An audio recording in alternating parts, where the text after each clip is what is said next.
back, everybody. Sorry for the interruption. I had to restart, but I have clearance now. I have a solid period of time in which I can make this video. So I'm gonna go over this. I got a little chalkboard to make a nice little visual representation to help everybody visualize what I'm talking about. But these are 6 core pieces of proof. Biblical in agreement with historical, solid, concrete, diamond precision, solid pieces of proof for 2023. I'll go through all of them when I get to them. These are all my biblical discoveries. Maybe one or two of them towards the top or whatever. A few people have found, but this is not something that other people are talking about, and I think that's because of the efforts of Satan to obscure everybody. But once you hear, to blind everybody and all that, once you hear these 6 pieces of proof, you will be in full agreement. And so far, the last few years I've been teaching this on YouTube, so far pretty much everybody who's heard the evidence has fully agreed. So the evidence speaks for itself. I don't have any crazy theories here. None of these claims that I'll be making are far-fetched or stretching anything. These are all solid. I will read the verses, okay? There's only a few verses, literally just a few verses, to verify all of these numbers and so forth. So this is 100% biblical. And the other thing I have to say for the introduction is, like I said before, like 3 times now, is that we all know as Christians, and I myself, we're all tired of hearing people that come out and write books or make videos or talk about, oh, I know when the end is coming, or people who claim to understand the interpretation of certain biblical prophecies, like Daniel's or John's. Everybody's got theories and books and websites and everything talking about their idea of what they think things are and what the beast kingdoms are and the 10 kings, the 10 horns, and when things will happen in the end days. And everybody's got theories, and we're all tired of hearing them because there's thousands and thousands of them, and Christians have been coming up with things for like 2,000 years, so we're all tired of hearing it. And I understand why people shy away from videos like this, but that's why I'm going to show everybody an overview of all the proof on my channel already. This video I'm aiming to keep under 1 hour. I want it to be closer to half an hour. But on my channel, pretty much every point that I'll be making here today, I can pretty much guarantee I've got a video explaining it in better detail on my channel. I've spent so much work on all of this over the years. I've got a video talking about so many things to do with 2023. So if there's something you hear in my video here today that interests you, you want to check on, go check out my channel, look for a video on that. It'll be on this topic, you know what I mean, and there. But once you hear these pieces of proof, there's no way you can disagree. And very few people, I have to vouch for this is all my hard work. A good majority of these, nobody else has discovered. But the evidence is right here for everybody. I'll show everybody. Again, I'll show everybody again, right? I know it just sounds like everybody else out there, oh, I understand it, and everybody else is wrong, but everybody else is wrong. Everybody else has thought that Rome or the papacy or, occult groups and this and that there were the final beast kingdom or will be, or the United Nations even. Everybody's got all these claims, but at the end of the day, very few people have considered Islam was the final beast kingdom. And I think this obscuration of understanding has been the sole reason why the average Christian just thinks it was Rome or the papacy or something. It's like everybody never learned about Islam or studied it and the history of what happened and all of this and that there. Most people are oblivious to, important biblical history and real world history and how they even tie together according to prophecy.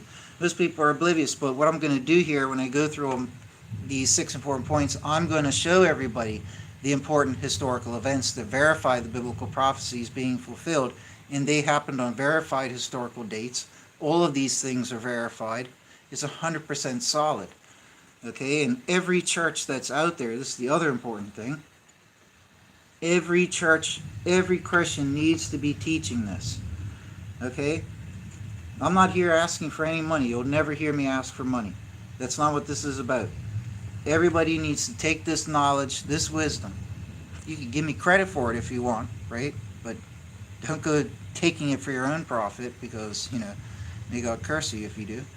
But also, I've got a lot of this copywritten anyway, so just anyways. But take and share this message. Feel free to take and share this message. Just don't present it as your own. But take and share this message. Every single church needs to know this. Okay? I don't need money. Well, I need money, but I will never ask for money. Don't anybody send me money. I don't want money. Okay? I would like money, but I don't want any money. Okay? This message is priceless. There is never going to be a penny associated with it. The message needs to be taken out to all the churches and shared. Okay? It is of utmost importance. If what the Bible reveals, 2023, if that is the end, and that's next year, we could be talking about weeks or months away. At most, it might be one more year till the end of 2023. If the end days do happen then, that will be the single largest, most significant biblical and historical event that will ever occur. And since it's the time of the discernment, who gets to go up and who has to stay here and be punished and so forth and whatever, it's of utmost importance. So again, all these pieces of proof will prove that the Bible does reveal 2023 is the end, without question. Okay? Therefore, if 2023 is the end, this is of the most critical importance. Okay? I've been talking about this for years on YouTube, which is why I sound kind of passive. I'm casually talking about all of this very important stuff. I'm not going to go add all this fake hype and sound effects and special effects to hype it up. Right? The disciples didn't do stuff like that. You know what I mean? I'm sharing the message. Share it with every other person you know, every other Christian. The book of Daniel, even the most atheist of scholars would say that the book of Daniel was written around 100 BC, because they try to discredit it. They say that Daniel didn't write it in 500. It was written by somebody else and like hundreds of years later. Well, even still, if Daniel's book was written in 100 BC, that's still 200 years before Jesus, and Jesus died. And Daniel talked about the death of Jesus, and that was just the tip of the iceberg, the start of the near 2,000 years or so of history that Daniel would detail in his prophecy. And these events all came to pass on the key dates. So I'll show that in all of this here. I've also got this timeline for the 6,000 years where everything is accounted for. So it is absolutely solid. The Bible does, the book of Daniel is a real book of prophecy, which is what I was trying to get to with that. That, 200 years before Jesus died, and that was just the start of 2,000 years of prophecy, highly detailed over many pages, that Daniel will give. And all these things came to pass. So the book of Daniel was true word of God. Okay, it's not like God ever wrote the Bible and handed it to people back in the day. Okay, it's the word of God that was spoken of through people relaying it, like the prophets. Okay, that's what it was. Atheists and non-believers try to make it sound like it's just a book, some made-up stuff written by somebody who wasn't even Daniel. But at the end of the day, all these great prophecies written over pages came true. There's absolutely no way, okay, even from the hardest, most narrow-minded perspective, there's no way that these things could all be coincidences. It's clearly a book of prophecy. It agrees with the book of Revelation. So Daniel from the Old Testament spoke about the apocalypse, essentially. John from the New Testament spoke about the apocalypse. They both spoke about the same one thing. They both spoke about the same final beast up until the end of the days. This is why it's so important. It's real prophecy, it's real word of God, and it reveals 2023. That's why every church has to teach this. I'm not going to fuss over doctrines and stuff. Believe what you're going to believe in terms of doctrine. It might be too late for that or to fuss over that right now. But the thing is, you have to at least understand that 2023 will be the end. So in whatever way that you will want to or believe that you need to, at least to that degree, prepare. You know what I mean? I would add to that reform and get right with God, but I'm not going to get doctrinal. So that's what every Christian needs to do, because Jesus warned it would be like the days of Noah, when everybody would be eating and drinking, making merry, and then suddenly the end would arrive. There's like a few verses that all say the same thing. So it's a repeated warning. He also gave the warning that people will be saying peace and surety, and then there will be sudden destruction. So this is the warning that we're given. We're told that it'll be like the days of Sodom with Lot. Okay? When sudden, the sudden fire and the rocks would come down from the heavens. And with the days of Noah, nobody else believed that the end was coming. Only those 8 believers made it in the boat. This is what Jesus literally uses as comparisons for when the end days arrive, because people will be living about their daily lives oblivious to what's about to smack them in the face. And Jesus wanted to warn us, and he did warn us. But you know what? People are living there. Some people live in bad places and bad times, going through bad things. I'm not ignoring that.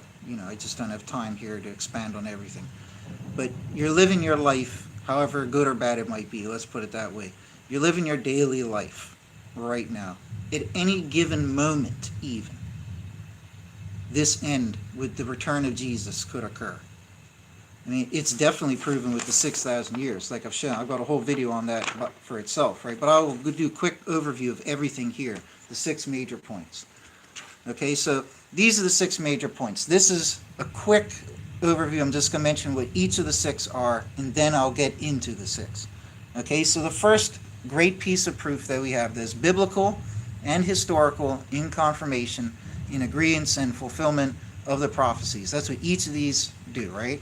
So at the 1290 years, this is a reference to, I'll explain everything later, but this is what each are. The 1290 years is from 603 BC, when Nebuchadnezzar with Neo-Babylon began his overthrow. It took about 18 or 20 years to actually do it before they overthrew Israel. But in 603 is when they came in. And in 603, they historically and biblically confirmed, desecrated the temple, took away the holy implements, and put a stop to the sacrifices. Okay? And they couldn't be done officially because all these things have been done away with or disturbed or whatever. Okay? Now, 1290 years later, and it's a day for your principle, I'll get into that later. So 1290 years later, you come to 688 AD, which is when the Dome of the Rock was built by Islam on the Temple Mount, on the holy place.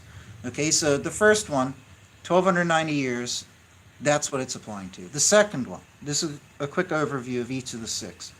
We have the 1260-year period. This is the next great piece of evidence that, again, is a marriage, a perfect union of biblical prophecy being fulfilled with verified historical event, okay, of great significance. Okay, so the 1260-year period is from 688 AD, which is this one here. Okay, so it's actually the 1290, like the verses say. I'll read the verses for all these things to prove them when I break each one down. Okay, but it says there would be 1290 day years from when this event historically happened until this event. And then it also says that from this event until that time, there would be 1260 years. So from the time of the Dome of the Rock in 688 until 1948 is exactly 1260 years. 1948 is the rebirth of Israel and everything. I'll get into that when I break that one down. But that's what that one is. The third great piece of proof is the 1335. This again is given in Daniel. All of these 3 are given in Daniel, chapter 12. And the 1335 is the measure up until the end. So the 1335th is the end. And God calls it the end in like 3 different ways with 3 different terms. It is the end of days. So that would correspond, therefore, to 2023, because from 1260 to 1335 is an additional 75 years, a final generation. So after the rebirth of Israel, we have one final generation until the end of days, as God said would occur in 2023. So that's the first 3 major points, quick overview. So the fourth one here, we have the 2,520. Now this is actually 7 times. A time is 360 years. This is all proven by Revelation 12. I'll get to that when I get to it. Okay, but I'm not the only person saying this. Other Jews and Christians have said this as well over the centuries and everything. Um, I have a video on this. It talks about Nebuchadnezzar's curse with the 7 times, and it talks about the curse on Tyre. I can't remember all the details of what I said in that video. It's probably about an hour long, but go check that video out for this one in great detail. But this is the 4th one that's a great solidifier. It's a great solid piece of proof. It's one of the great 6. So 2,520 years is another one of the great biblical time periods given by God in prophecy. And it's relating to the fall of Tyre. Refer to my video for all the detail, right? Just in case I get anything mixed up or whatever. I'll try to minimize the detail I give on this and just refer everybody to my video. It's one of my more recent ones, right? But I believe this is the date for the fall of Tyre, right? Up until 2023 is exactly 2,520. This, one of my recent finds, it's astonishing. Check that video out. So that's another great piece of proof that backs up everything so far with 2023. The other fantastic one, I believe I'm the only person on the earth who's done this and discovered and worked this one out. I do believe these ones up here are so biblical. It's a wonder that more people haven't gotten clued into that, but it's because everybody's oblivious to Islam being the final peace kingdom. Everybody thinks it's Rome or the papacy and such. Because of that, everybody has not considered what if Islam was the final beast kingdom. Only then would the Dome of the Rock of Islam be relevant on the Temple Mount to you. Until then, you always think it was Antiochus with Rome, with Grecia, and all of that. Yeah, that's the other thing. He wasn't even Rome. He wasn't even Roman. That's what people don't even know. But anyways, right? So the 6,000 years. So the reason I'm saying that is very few people have even clued into 2023. I've spent years searching high and low across the world for anybody who's talked about 2023. There's so few people, you could count it on 2 hands. And the majority of these people come to that conclusion of 2023 from different methods. Some are using astronomy to come to that conclusion. Others, there's one guy who wrote the Cassandra prophecies, and there's a few other people that say whatever, but people have different methods of getting there. At the end of the day, this is the most solid one. I'm not here tooting my own horn. I'm tooting God's horn here. Okay, this is what He told us. I went through the hard work of researching it, looking for it, seeking it. Seek ye shall find. If I was lazy and didn't bother, I wouldn't have found it all. Okay, I went through the hard work. 20 years of my studies. It took 15 years to crack just the first few up here. There are times I would throw my notebook across the room because after spending like 10 years, I still couldn't crack it, and it was making me doubt the Bible, like the numbers and everything were just nonsense. It's because I hadn't considered Islam. I was still a believer that Rome was the final beast kingdom. That's what threw me off. I didn't know anything about Islam or the Islamic history. I didn't know anything. Once I learned it, I read Daniel and Revelation again. Everything made perfect sense. 100% match. Then the Dome of the Rock makes sense. Then, once you understand the Dome of the Rock, then all of these are solvable, right? But anyways, the 6,000 years, I'm the only person. I've looked, like I said, only a few people even talk about this. This is so obvious. I don't understand how more people haven't talked about it. I think Satan is blinding people and just making everybody go with Rome or the papacy and such because it's an easy way out to divert us from what was the final beast kingdom. Okay? It's part of his efforts to make us unprepared for when the end would come. Because as we'll see from the verses, God said that we will know and the knowledge will be multiplied in the times of the end. Okay? The knowledge of the numbers, these very numbers that God gave Daniel, the knowledge of them will be multiplied in the end.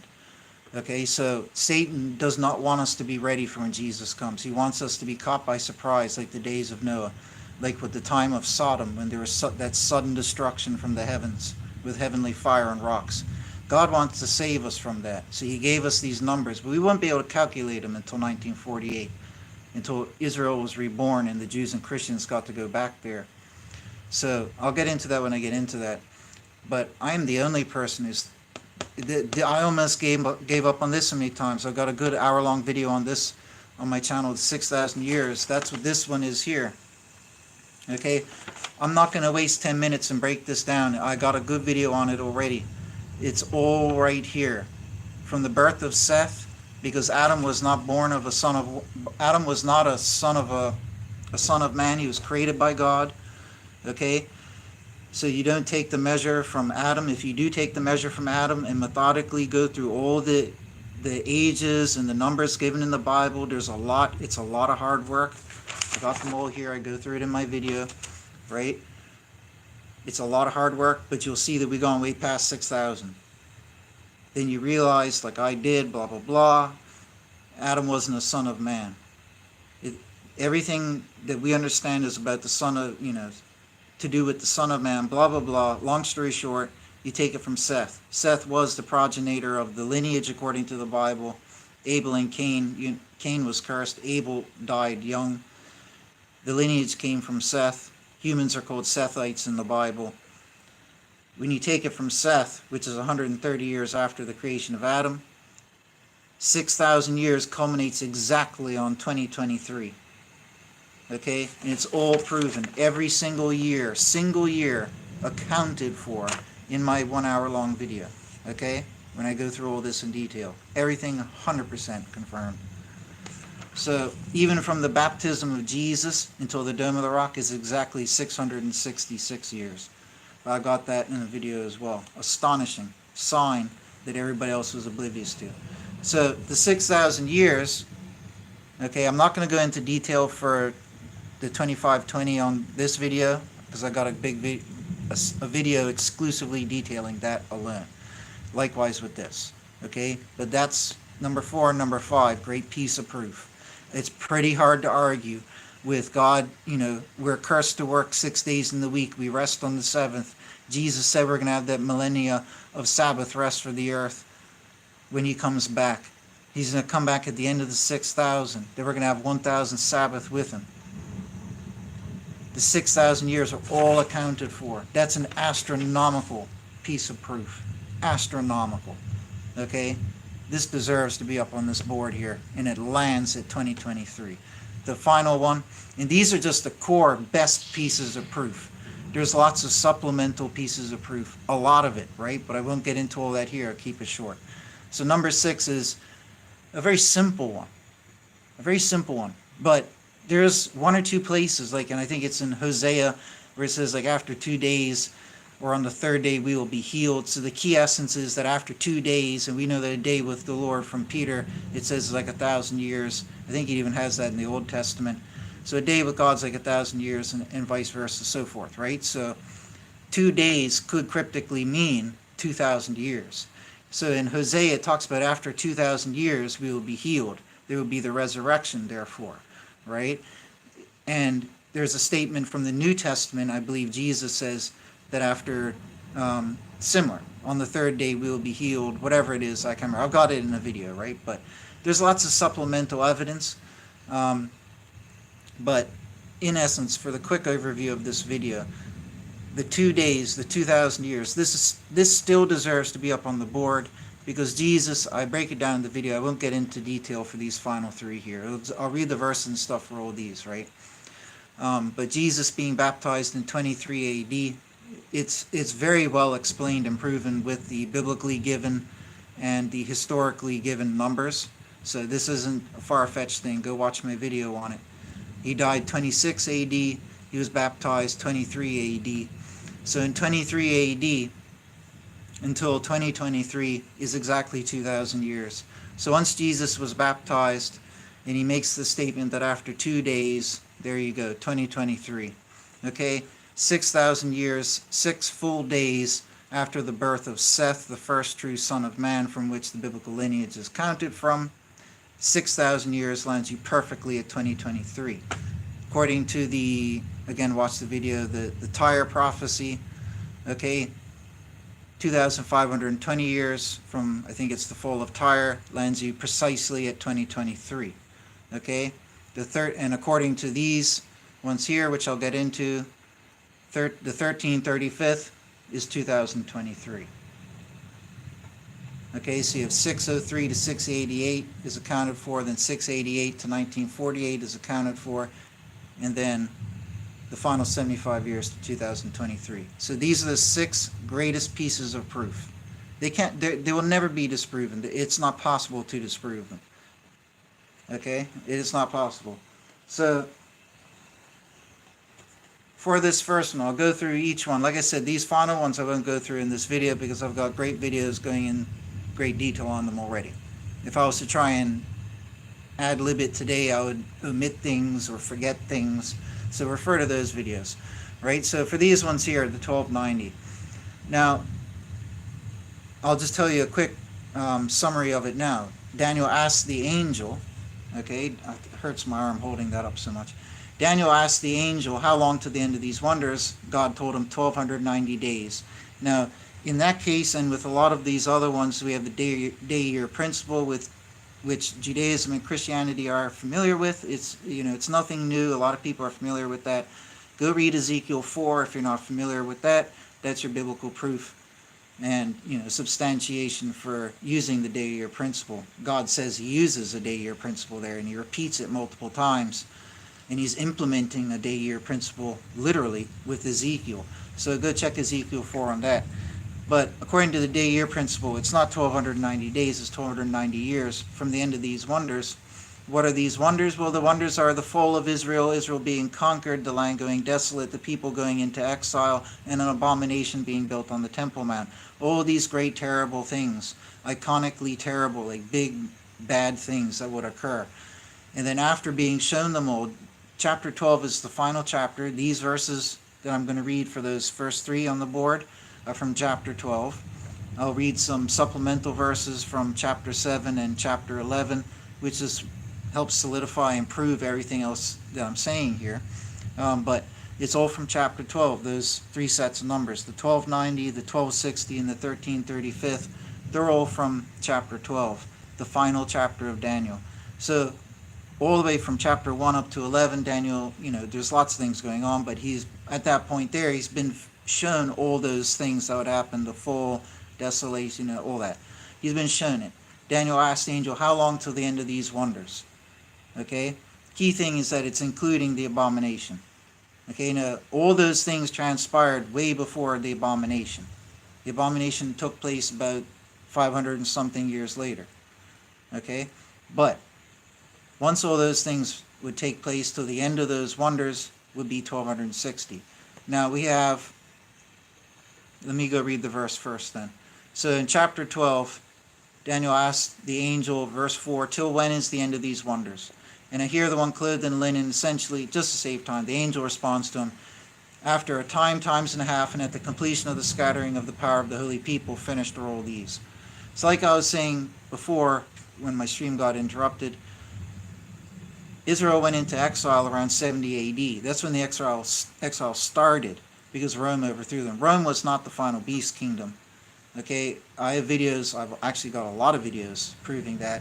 But one of the best pieces of proof for that just puts it all to rest, is that if you look at Revelation 17:12, Jesus tells us something very important about the horns of the final beast kingdom. He says, and the 10 horns that thou sawest are 10 kings, who a kingdom did not yet receive. But authority as kings the same hour do receive with the beast. That one little nugget alone shows you that it's not Rome, because Rome, not only did Rome exist since like 1000 BC, right? The Roman Empire over Israel and stuff existed from like 100 BC, after they overthrew Grecia. But Rome existed during the time of Jesus. They are the ones who persecuted him, got him put to death. There's no way that Jesus was oblivious to the fact that Rome was the final beast kingdom. And there's no argument when you have Jesus telling John in the Great Revelation that the horns of the beast kingdom haven't got their kingdom yet. There is no kingdom for it yet, because the final beast kingdom was Islam. It's not Rome. Rome was an exact carbon copy of Greece in terms of religion, literally. I mean, very few other cultures out there, major cultures, were literal photocopies of one another. Everybody knows that the Roman and the Greek religion were the same religion, with just Greek names for the same gods or Roman names for the same gods. Everybody knows this. Zeus was Jupiter, right? Mercury was Hermes. Okay?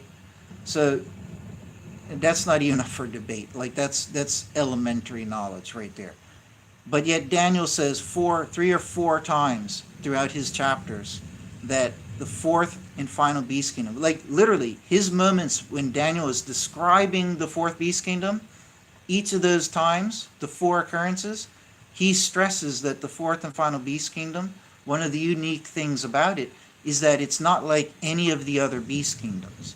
And he also adds, one of the four says, that it's not like any other nation or kingdom on the planet. So it'd be something different and new that will come up, and it wouldn't be anything like the other beast kingdoms. Well, we know that Greece was one of the beast kingdoms because it's openly told to us in the book of Daniel. Everybody knows that. Explicitly told to us that it's Grecia. Okay? And we can see that it goes on. After Grecia falls and splits into the four kingdoms, that's just because Alexander fell. The Grecian kingdom has many chapters, apparently, devoted to it. You know why? Because this is when Grecia fell. Who did it fall to? Okay, Rome overcame it. So we have all these chapters devoted to, not Grecia and meaningless kings. And that is the vast period of time that transpired between the fall of Grecia. We would have the Roman Empire, the Greco-Roman Empire, really. The Roman Empire was just that surge at the end of it. Okay, but everybody has considered Rome as the final beast kingdom. I can't blame them because it is very convincing when you look at certain things. I can't blame them for thinking that. But when you look at things like Jesus' statement, that's one thing. Okay, that's one great fact. But the other thing is when you finally actually research the history of Islam and everything, there's no question that Islam was the final beast kingdom. And the thought of Rome being the final beast kingdom is laughable. It's because people don't know enough about certain things. They just don't know anything about certain things. So they go by what they do know. They know what they've heard about Rome. But Rome also built the second temple, and I think I said it in the prior video. Rome was tolerating other religions. They allowed people to follow their own religion as long as they didn't harm other people or do crime or cause insurrection. The only reason Christians and Jews started getting persecuted is because there were certain rebellions or alleged or staged rebellions that took place. Like Nero set fire to Rome and blamed it on the Christians, and other things happened with Judaism and they went against the Jews. Okay, you had like the Bar Kokhba revolt and stuff like that there in the time of the Maccabees and all of that. But generally, Rome tolerated other religions. Yes, they did go out and conquer, colonize, enslave, and kill, and I'm not painting them as good in this and that there, but overall, they did tolerate other religions. Compare that to Islam that does not tolerate other religions. I don't need to elaborate on any of these things, nor will I on this video, but I own a Quran with Arabic, okay? I keep it right here next to my couch. Okay, I've got it. I know what I'm talking about. And it is the antithesis to the Bible. Okay? Trust me. Okay? But, anyways. So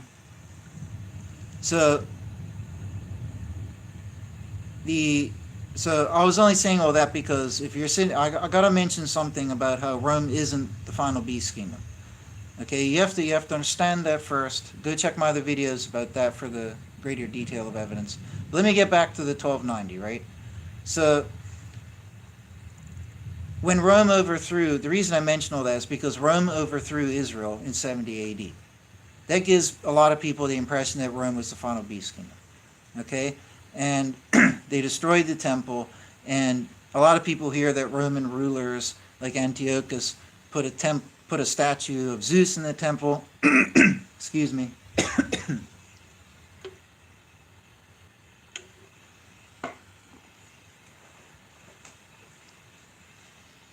The average Christian thinks that the Romans put statues in the temple and desecrated things like that. Think that Rome is the final beast and that those statues and stuff are the abomination, essentially. The only problem is Antiochus wasn't even Roman. I don't even think he was from the Grecian kingdom. It was something like before those times. It's different. The average person doesn't even know this. And Antiochus was 175 BC. The only problem is if we look at Matthew and in the book of Mark, we can see Jesus repeat the same thing, and he says, "Whenever therefore ye may see the abomination of the desolation that was spoken of through Daniel the prophet standing in the holy place, whoever is reading, let him observe, and those in Judea, let them flee to the mountains." It's repeated in Mark. So Jesus is saying that, it's not Antiochus. Antiochus was 200 years before Jesus made this statement. And then Jesus tells us in that other verse I read, the 10 horns of the beast haven't received their kingdom yet. There is no final beast kingdom. God told Daniel, these beasts are kings. They have kingdoms. Okay, so there was no kingdom yet. That's because Islam didn't exist yet. Daniel and John were warned about the coming of Islam. Now, if you look up siege of Jerusalem, you'll find out it happened at the hand of Babylon, it happened at the hand of Rome, but it also happened at the hand of Islam. That's something the average person doesn't know.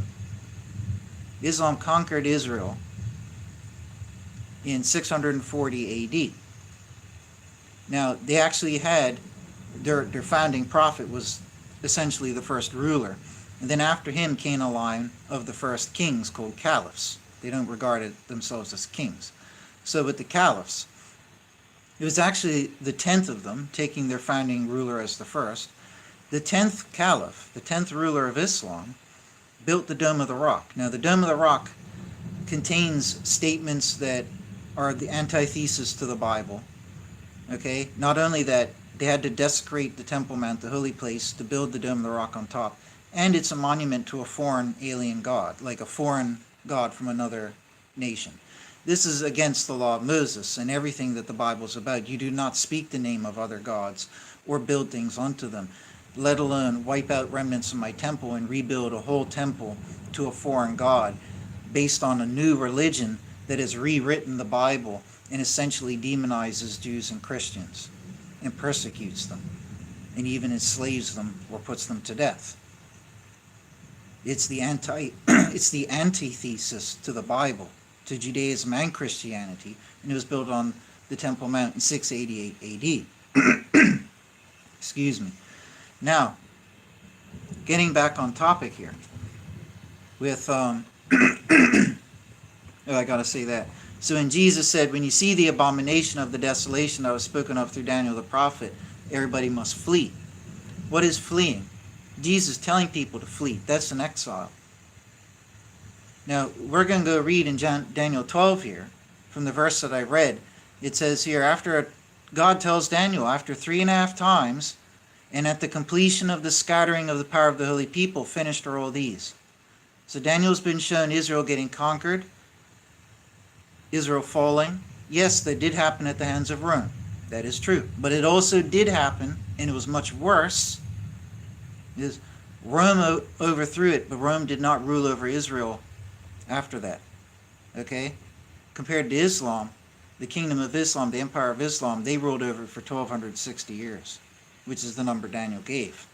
There's no comparison. The empire of Islam was like 10 times the size Rome could ever wish to be at its greatest extent. The empire of Islam was far more harsher and tyrannical than even Rome was. I'm sure each to their own did good things at times and even worse things at times, right? But overall, because the religious imperative of Islam is that everybody must become Muslim or else. Whereas, yes, Rome and others in Babylon, we have Babylon throwing people in the furnace if they don't worship Nebuchadnezzar. Don't get me wrong. But generally, the theological principle in Islam is that everybody must convert to Islam, and you should go throughout the world and get everybody to convert. That is like the modus operandi, okay? And they had the largest empire of any of the biblical beast nations. Far larger. You could add all the biblical beast nations together and then multiply them by like 4, and they still wouldn't be the size of the Islamic Empire, okay? Islam conquered in 640 AD. They had such a reputation at the time that when they conquered, the cowardly rulers in Israel at the time bowed down and let them conquer, rather than submitting and having a pile of bloodshed. So they submitted and teach their own. They either, whatever happened to them, I don't know.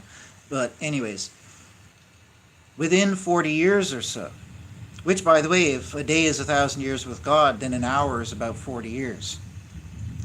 Jesus said that all the 10 horns received their kingdom within an hour. with the beast. Did you know that the 10th ruler of Islam was only about 40-something, 50 years from the first ruler of Islam? So the first 10 horns would have come up within the same hour with the beast. Okay? Now, the ruler, the founding ruler, acting because he was a prophet, okay, fulfills the lamb-like beast, the false prophet. The beasts are kings, like it says. So the lamb-like beast is talking about a king. But he makes everybody serve the great beast. So the lamb-like beast doesn't have his own kingdom. Well, he does, arguably, right? But he doesn't have his own kingdom. But he is a king. He's lamb-like. He is called the false prophet. He'll make miracles happen, like false fire come down from the sky. The founding prophet of Islam did those things. They claim he did miracles just like Jesus, and that God confirmed his sacrifices, his alteration of sacrifices, with heavenly fire. Which are the very things that the Bible warned about, right? So we know that the lamb-like beast is the false prophet, and he would make everybody serve the kingdom of which is the fourth and final beast kingdom, okay? That had the 10 horns, who would all arise up at one time with the final beast. So we had the lamb-like beast show up and usher. He didn't have a kingdom at the time, because when he died, his followers scrambled, his closest allies scrambled to create an empire, because he died. He died of poisoning or something, suddenly, and nobody could help him, like Daniel said would happen. Okay? And then they scrambled. So he, even though technically the first ruler did have an empire of sorts, he was just going out conquering everything he could. He didn't get to have a kingdom that he got to have like a throne on and sit and rule, if you see what I mean. But the caliphs who rose up after him did. And the 10th ruler of Islam built the Dome of the Rock on the Temple Mount. Once they had done that, the Temple Mount is the holy place. That's a biblical term for the Temple Mount. It is the holy place. In Matthew 24 and in Mark, Jesus says, when you see the abomination standing in the holy place. So if you look back in history at all the things that were built by the other nations in the holy place, what do we have? We have Antiochus, 200 years before Jesus, putting a little statue of Zeus in there. Ooh, you know what I mean? Not taking away from how bad that was. But I mean, you're talking about a statue in the Jewish temple. How about you destroy the Jewish temple, destroy all the remnants of it, and rebuild a whole temple to a new and foreign god, which Daniel warned would happen with the Antichrist, okay, that nobody had heard of before, and you're putting it on the holy place. That's worse of an abomination. That occurred in 688 AD, as Islam records in its own record. Some people argue it wasn't completed until 3 years later, but at the end of the day, 688. 1,260 years later, you precisely come to 1948, which is the rebirth of Israel. Literally, according to history, Islam lost their empire, essentially, over Israel. Legally, according to world law and all that, the Jews and Christians got the right to go back there. So if we look back now, we see that people were turning to Israel. At the start of the 1260, what did we see happen? Islam set the signet on the land of Israel, on Jerusalem, on the Temple Mount, the holiest place, put their signet ring on there, the Dome of the Rock. Just like how God wanted the Jews to build the Jewish temple, like the signet. So from that signet until when they lost that, that's 1,260 years. Well, guess what? What did Jesus say in Matthew 24? When you see the abomination of desolation, do what? Flee. That means exile, scatter, scatter. What does Daniel say in chapter 12? At the completion of the scattering of the power of the holy people. So guess what, folks? Biblically confirmed. The 3.5 times, okay, only started when the abomination was built. And when the abomination was built, that Dome of the Rock, the people did scatter, as Jesus had warned them to do. And this is historically verified. People witnessing the Dome of the Rock's erection, very famous writers from back in the day, were aghast, saying that truly this is the abomination of desolation that Daniel spoke of. Because they had literally witnessed Islam conquer Israel, everybody be subverted or whatever, they all submitted, okay, and teach their own whatever happened to them, right? And they were building this on the Temple Mount. Okay, so that is triangulated from Daniel 12, Matthew 24, and Mark. Okay, the abomination, and that is the completion of the scattering of the holy people. Because whoever didn't scatter out at that point, you were stuck in there, subverted under the new conditions. That was the completion of the scattering of the holy people, 688. You take the measure of 3.5, you come to 1948, the rebirth of Israel. The empire loses its grip over Israel, and the Jews and the Christians have the legal right, backed by the planet Earth, to go back there. That is the repatriation. That is the opposite of the completion of the scattering. This is the initiation of the ingathering. So we have the two perfect opposites with 1,260 years in between. There's no coincidence. This is, like I said, for each of those six, it's a marriage of what the Bible says in biblical prophecy, perfectly married with verified historical key iconic events. There's no room for argument here. Okay? Quite simply, that is it. Okay? So, that's why Jesus said, the 10 horns that thou sawest are 10 kings who a kingdom did not yet receive, but authority as kings the same hour do receive with the beast. Now check this out. If we go over to Daniel 7, Daniel is being told about the fourth and final beast kingdom, which is the same one that John talks about. This is what God tells him. Thus he said, the fourth beast is the fourth kingdom in the earth, meaning it comes after Grecia. Doesn't mean it has to come immediately after Grecia, because you know what? Historically, a lot of kingdoms ruled over that land after the fall of Grecia. It went through the hands of many different kingdoms, folks.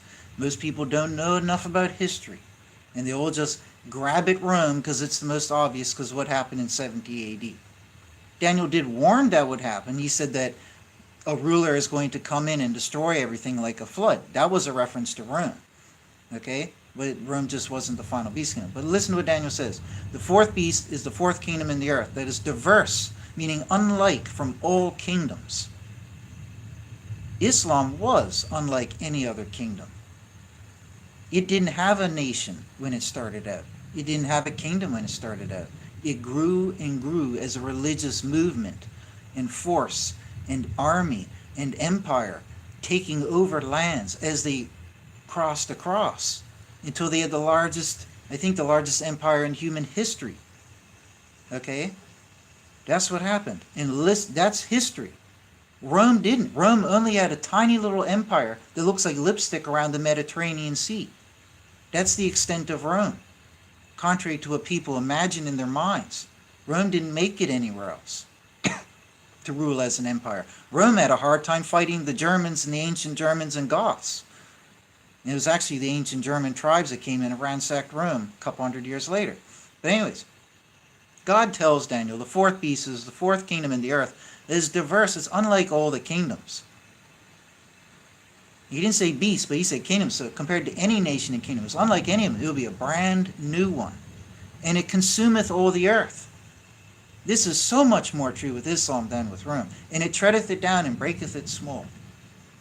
So whereas Rome gave people the right to practice their own religion, have their own temples, do their own sacrifices, Rome allowed that. Islam is the polar opposite. I don't need to elaborate. Okay? So the 10 horns of the kingdom, it says, are 10 kings. They rise.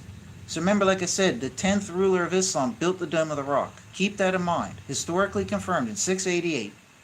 And it says here, the 10 horns out of the kingdom are 10 kings. They rise. And we know Jesus said in 1 hour, over a span of about 42 years. They rise, and another does rise after them, meaning an 11th king. And it is diverse from the former, and 3 kings that humbleth. Now, first of the 3 caliphs were actually assassinated. Whether that's tied to that remark or not, I don't know, but it's probably not a coincidence. And it says, in words as an adversary of the Most High, it does speak. So now it's portraying this caliph as an antichrist type figure. It says, words as an adversary of the Most High, it does speak. And the saints of the Most High, it does wear out. And it hopeth to change seasons and law. And they did. They rewrote the Bible. They condemned the Torah and Tanakh as being altered by the Jews. It even says that in, I think it's Surah 9. Okay? to an extent, right? But that's a core teaching of Islam. That's why they have the Quran. It's a rewriting of the Bible. Because Islam teaches that the Jews corrupted the Bible and that Christians got it all wrong. Jesus didn't die at the cross. There was no resurrection. They don't teach a baptism or the Holy Spirit. Okay, it's so antithesis. I mean, Jesus even defined how you can know what an antichrist and what the antichrist is, because they'll deny this Jesus is the Son of God. Islam, one of their core principles, and they take this very seriously, is that Jesus is not the Son of God, and God has no children. He cannot have children. And over there, people get put to death for making just statements against that remark. Okay, which is why so many Christians were put to death at the hands of the Islamic Empire, because they believed Jesus was the Son of God. Okay, all the things that we know the Bible says the Antichrist and the fourth beast kingdom would do, this is what Islam historically did to Jews and Christians. The beheadings, everything. But nobody has considered it because everybody's so fixated on Rome, right? Rome did not rule over Israel for 1260 years, but yet Islam did. Okay? But anyways, and 10 horns out of the kingdom are 10 kings. They rise, and another does rise after them, and is diverse from the former. Now we have to think here, why does Daniel highlight 10? Why does Jesus highlight 10 in Revelation? It's for a reason. And what reason would that be? Well, the 10th ruler built the Dome of the Rock, like I said. That would be a good reason why Daniel and John are stressing the 10. Because the 10th would do something important. If the 11th were the 12th, the 13th were so important, then he would have said 13. But he said 10, who all rise up within 1 hour. And all of these rulers did rise up in a period, I think it was like 48 or 55 years. They all rose up. Okay? And the 10th one built the Dome of the Rock. But listen to what it says. And another does rise after them, referencing the one after the 10th. And each of these caliphs only ruled for like 5, 10 years or whatever, give or take. And another does rise after them, the 11th. And it is diverse from the former, and 3 kings it humbleth, like I said. And words as an adversary of the Most High it does speak, and the saints the Most High does wear out. And it hopeth to change seasons and law. Rewriting of the Tanakh, all of this and all of that. They have a whole different sacrificial system, a whole different everything. And they are given unto its hand, till a time, times, and a division of a time. You know, most people don't even know that it says 3.5 times here in Daniel chapter 7. And when does Daniel say, will God say, the measure of 3.5 is taken from? Notice it talked about the 10 kings, right? But you know what's even more interesting? If we go to Daniel chapter 11, where it's actually talking about the creation of Islam, and we look over to here, guess what? This is how I know I'm right. Where is it?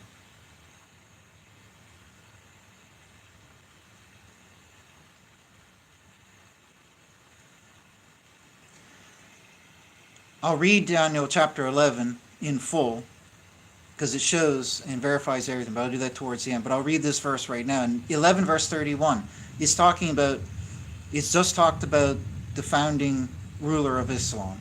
It's talked about the creation of it and everything. I'll get to that when I read the verses, right? But here in verse 31, so it's described all that. It's saying, and strong ones out of him, so out of the first ruler, out of their founder, because, you know, he passed away, like Daniel said would happen. It says, and strong ones out of him stand up. Who would this be? But the 10 kings, the rulers. It doesn't say 10 here. It says strong ones out of him stand up. That's a reference to the 10 rulers. And have polluted the sanctuary, the stronghold, and have turned aside the continual sacrifice, and appointed the desolating abomination. So the figure that Daniel talks about in chapter 11 is the one who appoints the abomination that he warns about. This is what a lot of people have overlooked. It actually says that. And we are told in chapter 7 that the 3.5 measure is taken after the 10th ruler. Why? Because the 10th ruler built the abomination. Okay?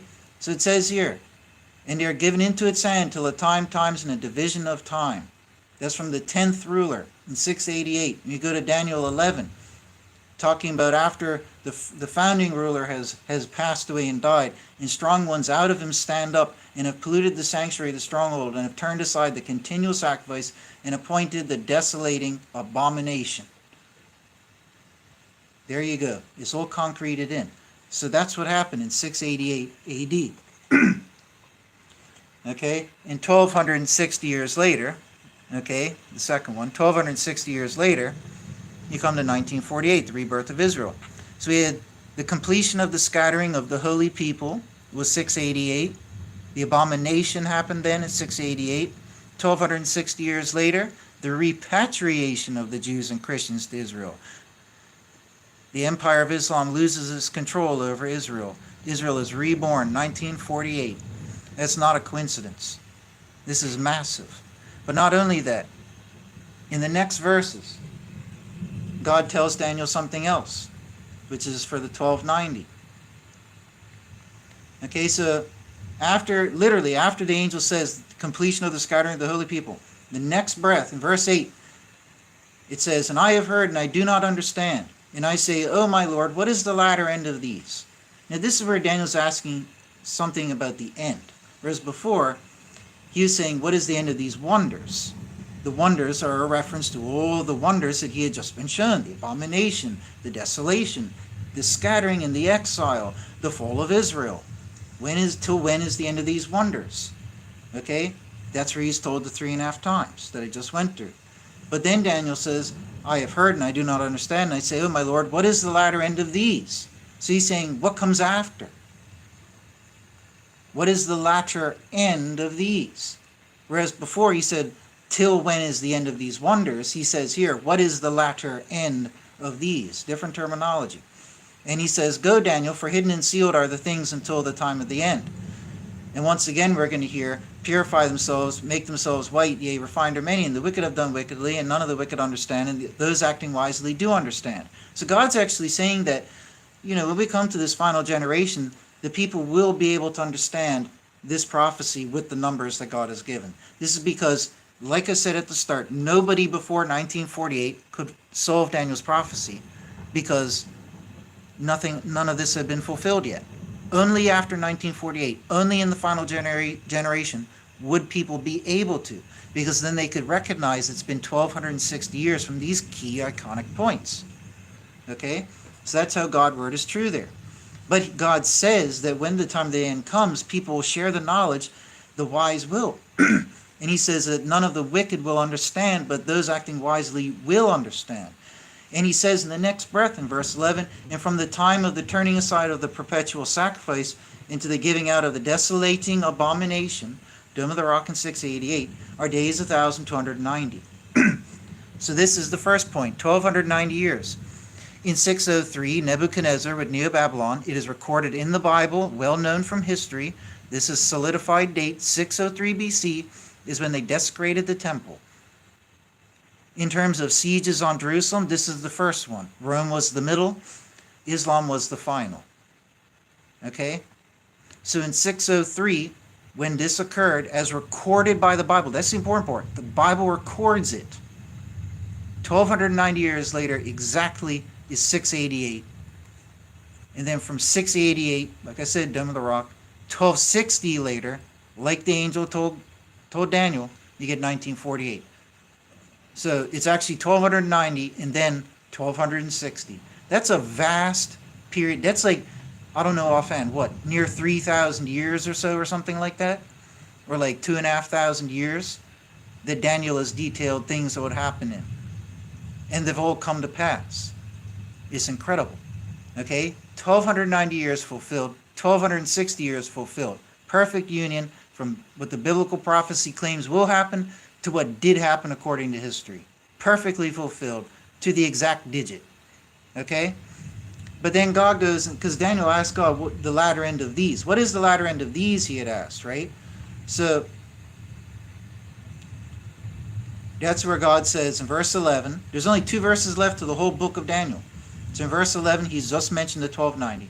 So then in verse 12, the second to last verse, oh, the blessedness of him whose way, this is where God finishes his answer to Daniel. When Daniel asks, what is the latter end of all this? God says, oh, the blessedness of him who's waiting earnestly.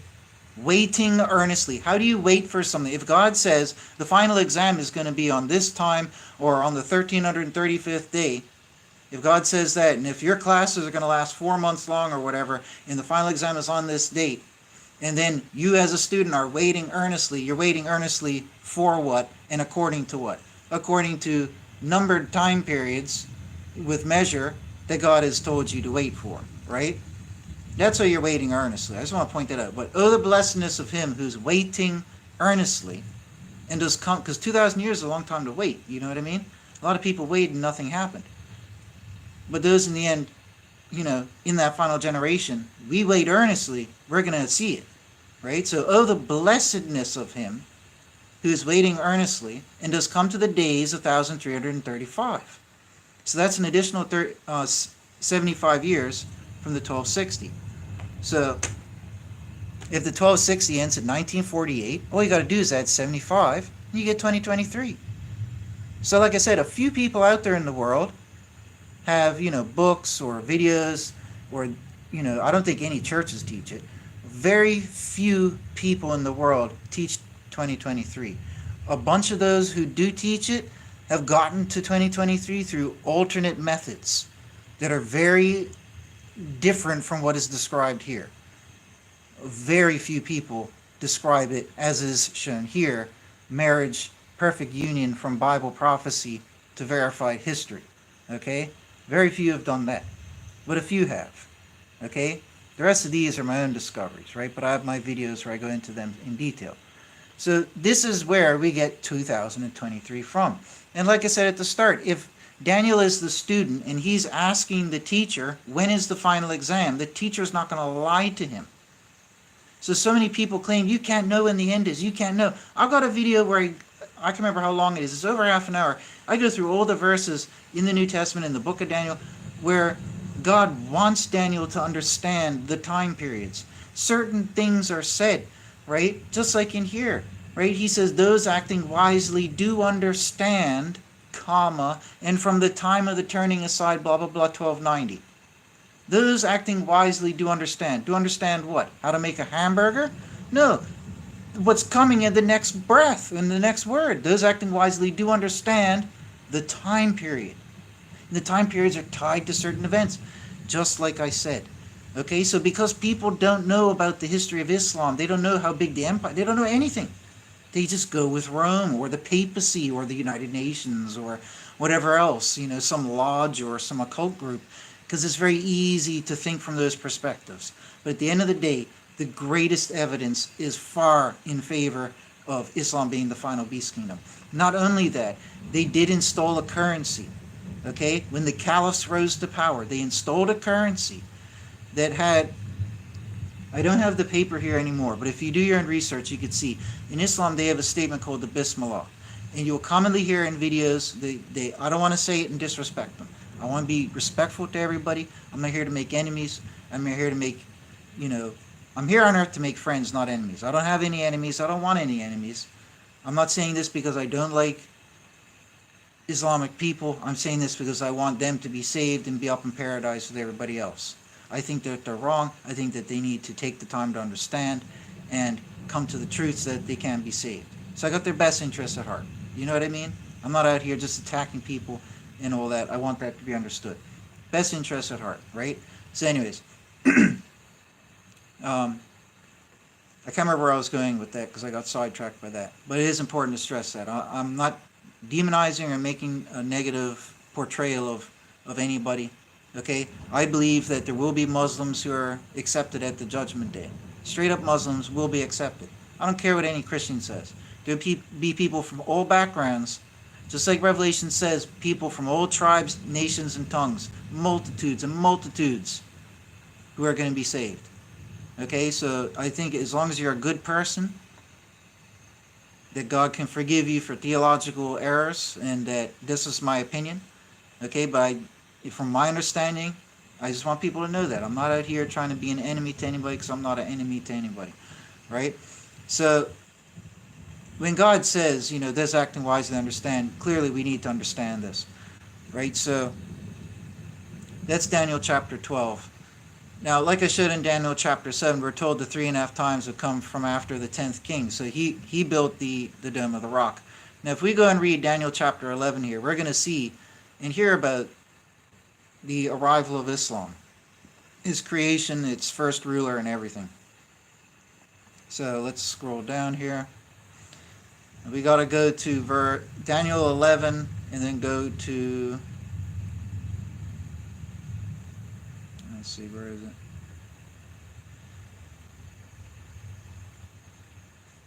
One sec.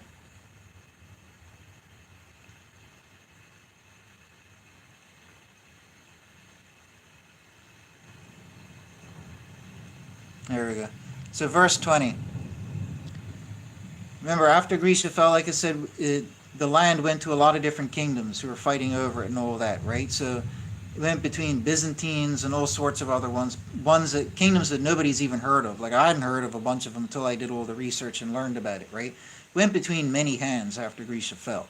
Rome was just one of those many hands. And Rome only had it for like 100 or 200 years. Rome did not have, hand over Israel for a very long time.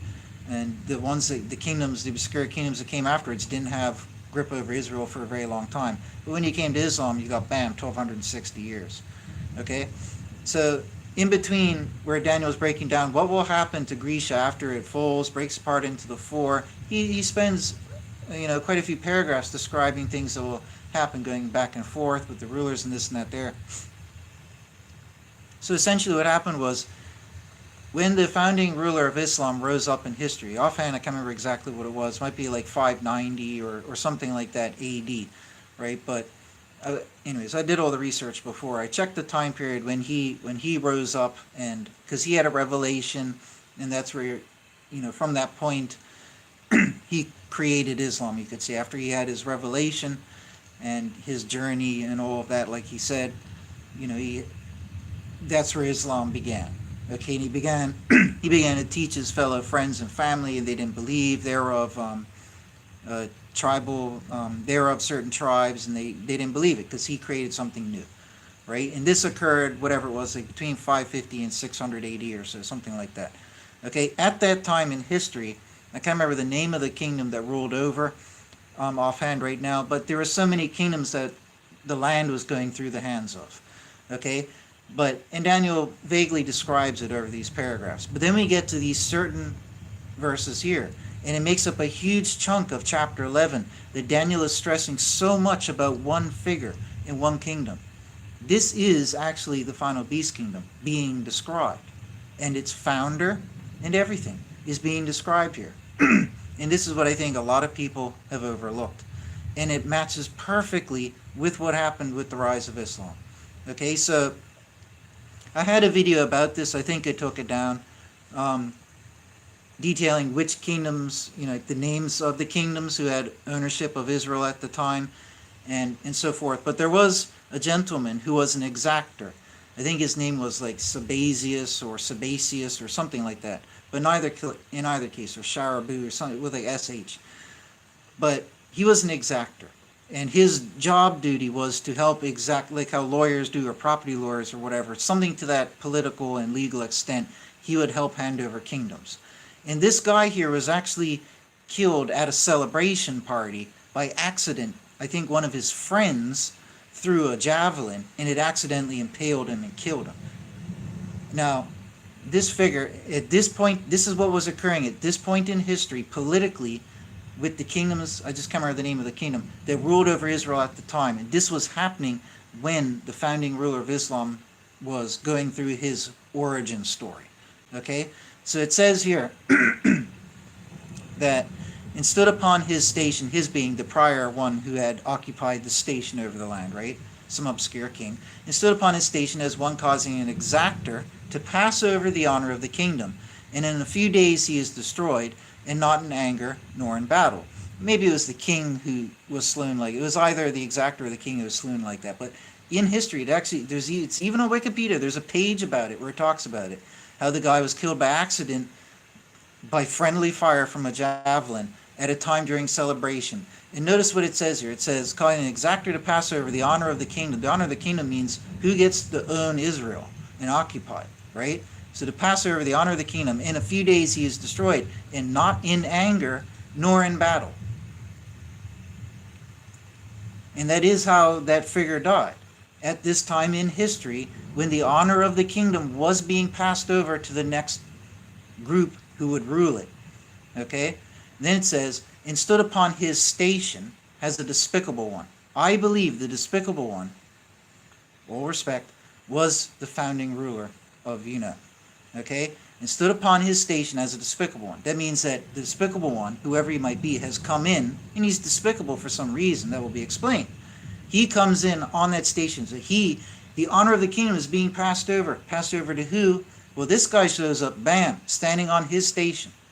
He has come here to claim that kingdom. This is when he rose to power, and then Islam conquered, okay? And stood upon his station as a despicable one. And they have not given unto him the honor of the kingdom. And he hath come in quietly, and has strengthened the kingdom by flatteries. So, if you check up on the origin of Islam, like I said, he took it to his friends and family first. Only a few believed. The rest of his tribe did not believe it. They didn't want to convert to this new religion. It was biblical. They weren't biblical, right? It was their tribal belief. They worshipped Al-Alila, the moon god of the Babylonian pantheon, essentially, right? Their very tribal variant of it. So they rejected him. But slowly he got some followers, and it built up.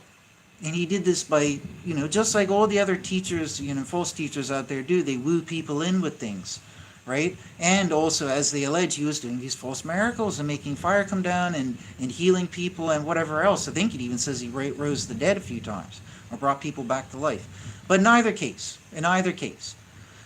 it says, and stood upon his station as a despicable one. And they have not given unto him the honor of the kingdom. And he is coming quietly, and has strengthened the kingdom by flatteries. In the arms of the flood, now the flood is the same word that Daniel, this is still Daniel said that a flood will come in after the death of the Messiah and ransack Israel. We all know, Judaism and Christianity all know that flood's talking about Rome. Okay, it says flood, it doesn't say beast kingdom, but it says flood.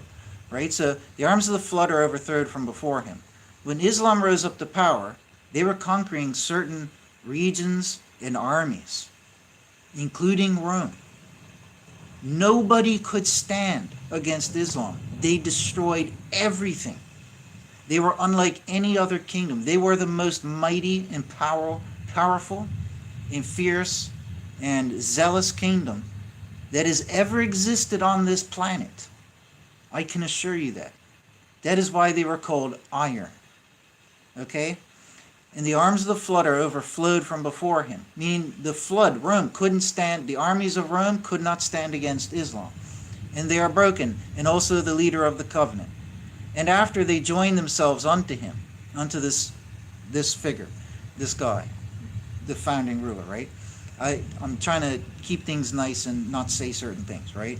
And after they join themselves unto him, he worketh deceit, and has increased, and has been strong by a few of the nation. All of this 100% true in regards to Islam. None of this is applicable to any Roman ruler. In fact, the two Christian books that I have on the end days, where they have all these fancy color charts and everything, I even read on one of the pages, it even says, going by the verses, there's actually no reason to believe that Rome is the final beast kingdom, but we believe it for blah, blah, blah. I couldn't believe my eyes. It actually even said that. It admitted it, right?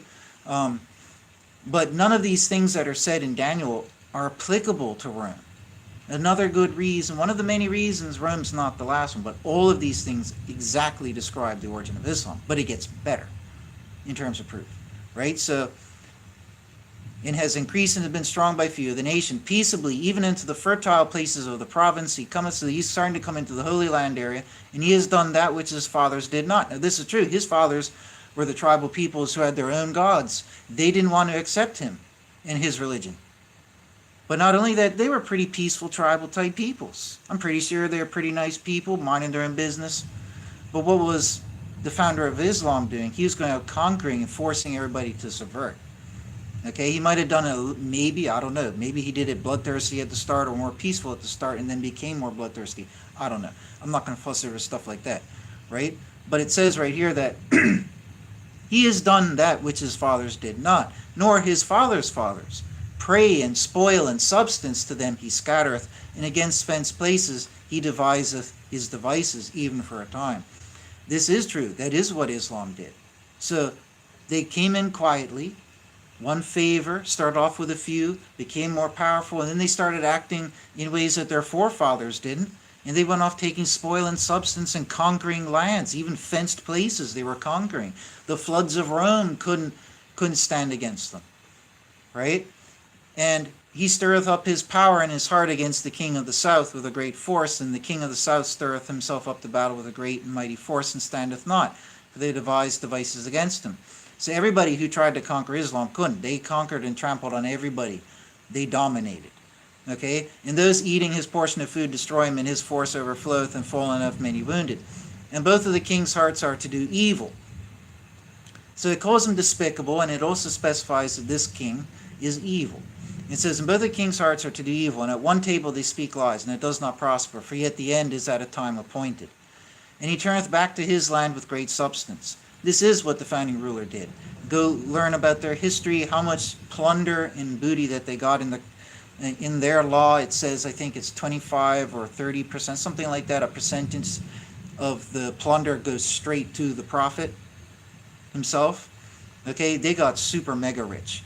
Like they had, if you look at the swords of the caliphate army and stuff, like the sultans and the various rulers, they had swords covered in multi-million-dollar rubies, multi-million-dollar emeralds, solid gold and pearls and ivory, and it's just on a single sword that's probably worth like $100 million. You couldn't even put a price tag on it. Historical value is priceless alone, not to mention the gemstone value. You know what I mean? And that's just one sword. They probably had thousands of those. They adorned so much of their temples. There's so much gold and wealth, and they're plundering all those regions in that area that had gold. They were rich in rubies and gemstones. So they became extremely wealthy. Extremely wealthy. Okay? And he turneth back to his land with great substance, and his heart is against... excuse me. Take a sip of my drink.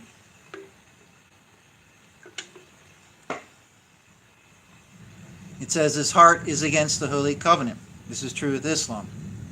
It says Jesus didn't die. You know, it denies the baptism in the Holy Spirit. It says Jesus didn't die. Jesus didn't get crucified. Jesus didn't get resurrected.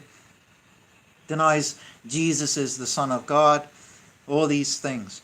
Rewrote the Bible with a new law that's different, right? Harsh, overly harsh, you know, and stuff like that there, right? So, and bad and oppressive in other ways, like towards women and whatever. I'm not getting into all that, right?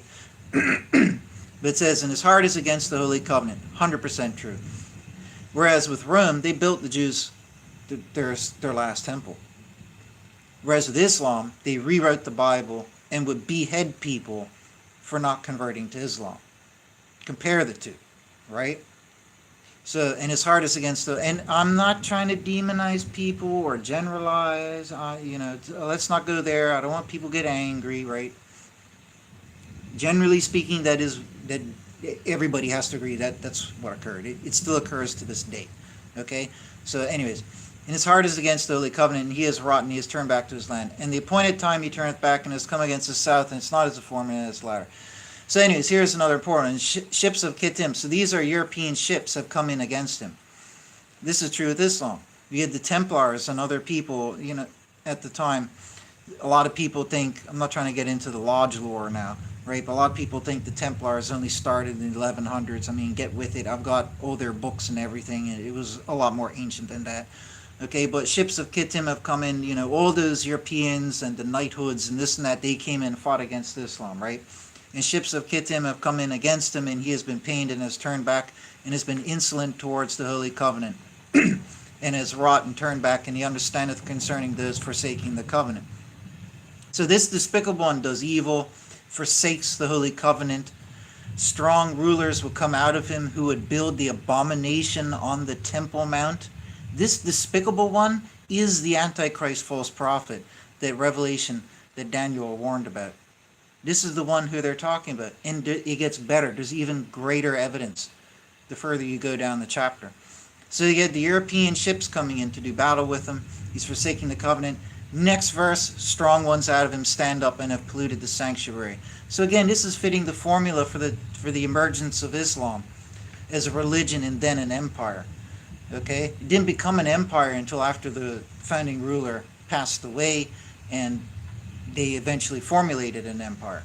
Okay, but in a sense, they did have an empire because they were going out and conquering all the lands. They just never had their own land, in a sense. They didn't have like their own Israel. They had to take over Israel, and look at it today, they claim that Israel is their land, right? I'm not getting into political disputes. I'm just showing, the breakdown of this, right? It's not like they came from Mozambique in Africa. Mozambique is their ancestral homeland, right? Yes, the tribal ancestors of the people who became members of Islam, yes, they were from the tribes of those local areas. I'm not taking that away. But my point is, you get my point, right? So, strong ones out of him stand up, have polluted the sanctuary of the stronghold, and have turned aside the continual sacrifice, and appointed the desolating abomination. Those acting wickedly against the covenant he defileth by flatteries. In many places, when he conquered Israel, why do you think they submitted, and the Jewish leaders and the Christian leaders submitted to the incoming Islam? Like cowards, they bowed down and submitted and probably converted. Why do you think they did that? Right? They took it over, they say, in a peaceful sense, because they all wanted to avoid bloodshed. If you're the bad guy, the aggressor, you could save money by not expending your army units. If you're that menacing and have such a reputation, like only Islam and Genghis Khan had similar reputations, right?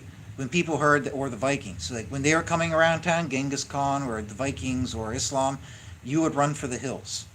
They were some of the most fierce nations on the planet and ruthless, right? So, but anyways, let me get back to the verse, right? So, in those acting wickedly against the covenant, he defileth by flattery. So he's gone in there and he's flattered them. He's like, oh no, our religion is just like your religion. In fact, we have the better, cleaner version of your Bible.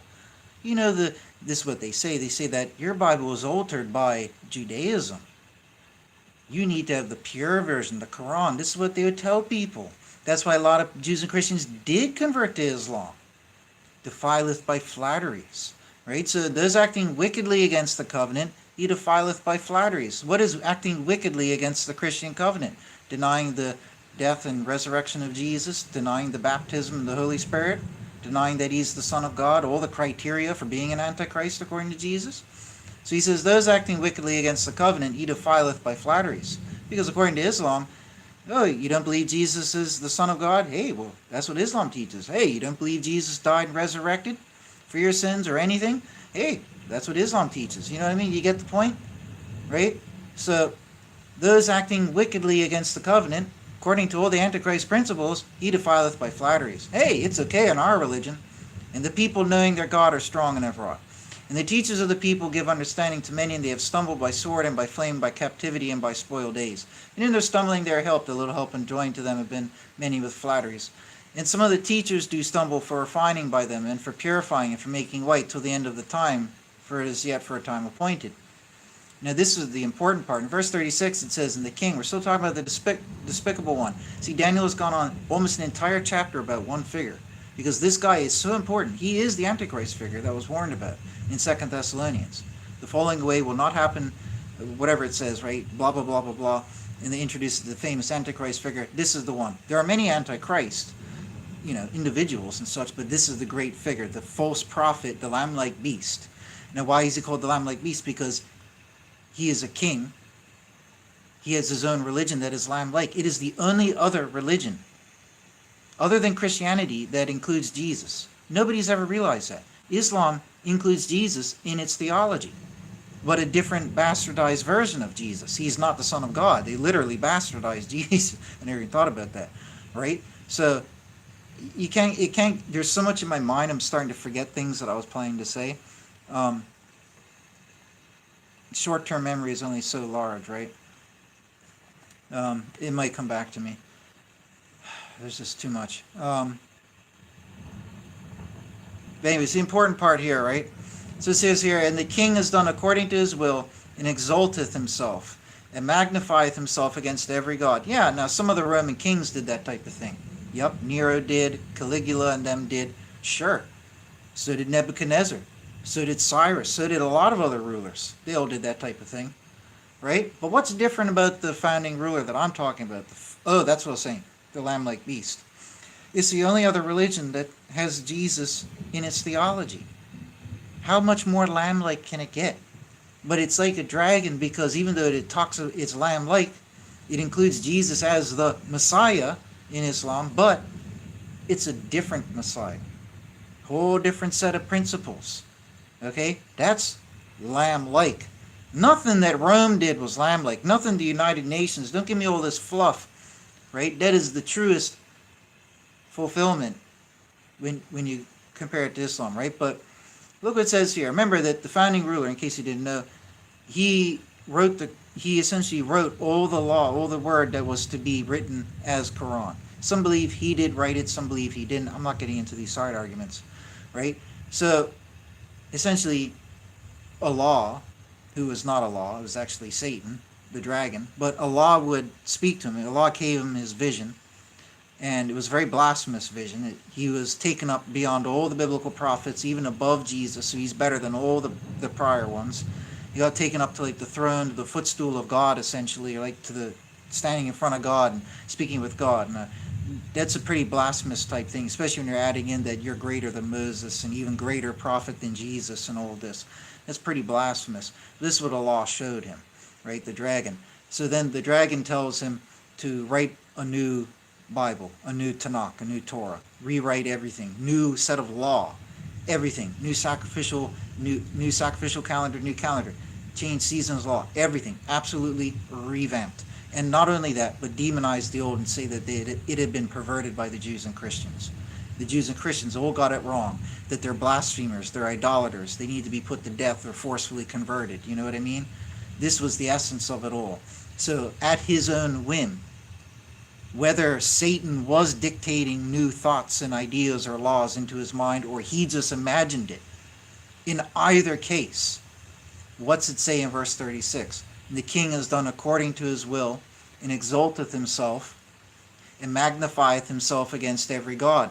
It doesn't say that he calls himself the God of gods. It says that he magnifies himself against every god. I think Islam is probably the most perfect definition of that, because it is of all religions the religion that is most strongly opposed and the least tolerant of any other religions, because the premise of Islam is that everybody must become a Muslim. They must.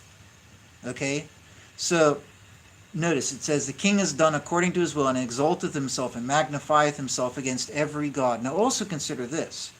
If Satan is the Allah figure, it could even be that person had some strong connection. Just, you know what I mean? You know what I mean? Anyways. Or he is just acting as a mouthpiece for the dragon. But in either case, and magnifieth himself against every god. This is 100% true of Islam. And against the God of gods. So specifically, he magnifies himself against the God of the Jews and Christians. This is true. He speaketh wonderful, but yet he tells people, hey, I'm the same God, but don't ask a Jew and a Christian about God because they have it wrong. But I'm the same God that they worship. This is what they were telling people, right? So he magnifies himself against every other god. He put every other nation to the sword.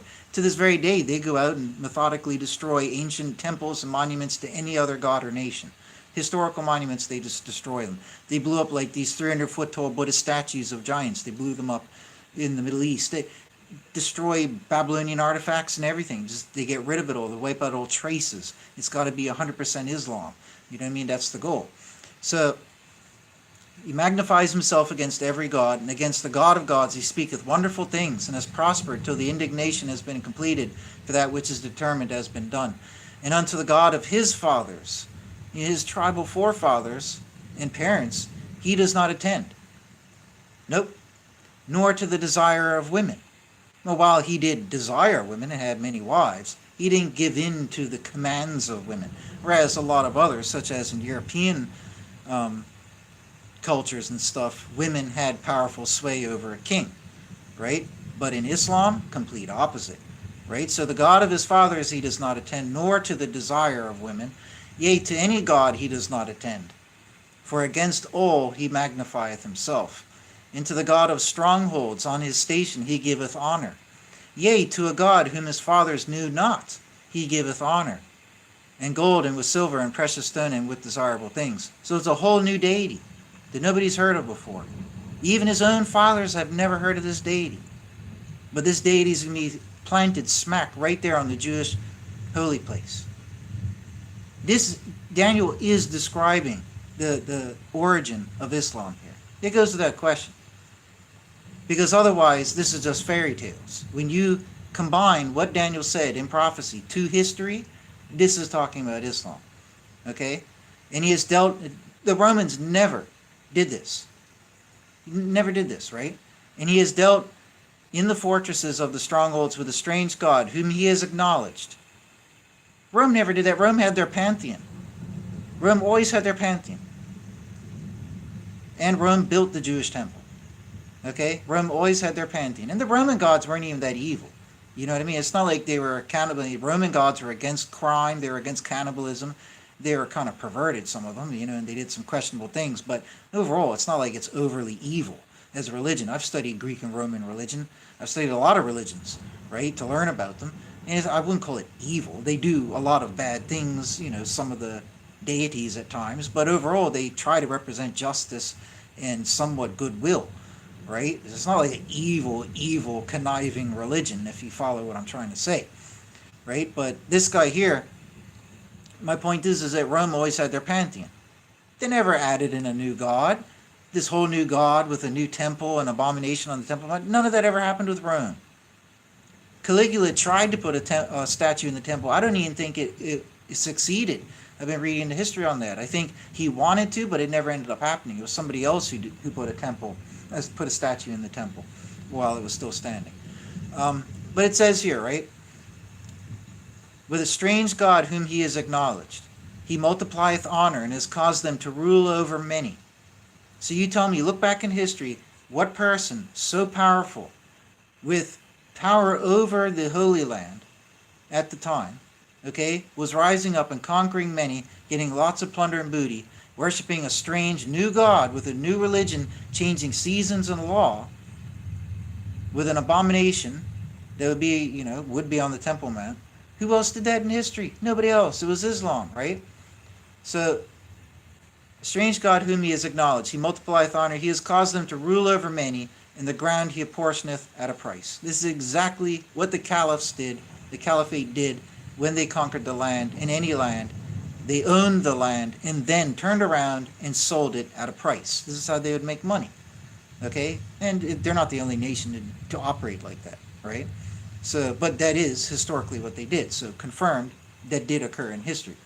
And at the time of the end, push himself forward. With him does the king of the south, and a storm, so forth, north and south, so forth, so forth. But in verse 41, and has come into the desirable land. So now he's making his way into the Holy Land, and many do stumble. And, this is the whole region. It might even include Lebanon, that region of the Middle East, right, which was very fertile, the land of Canaan, essentially, right? And has come into the desirable land, because that's what the land of Canaan was back then, the desirable land, that's what it was known as, and many do stumble. So now he's made his forces, his moving empire, are making their way to settle into the Holy Land. And these escape from his hand, Edom and Moab, and the chief of the sons of Ammon. And he sendeth forth his hand upon the lands, and the land of Egypt is not for an escape. This means that he ended up conquering Egypt. And if we look today, Islam conquered Egypt back then, and they still possess it to this day. It's Islamic.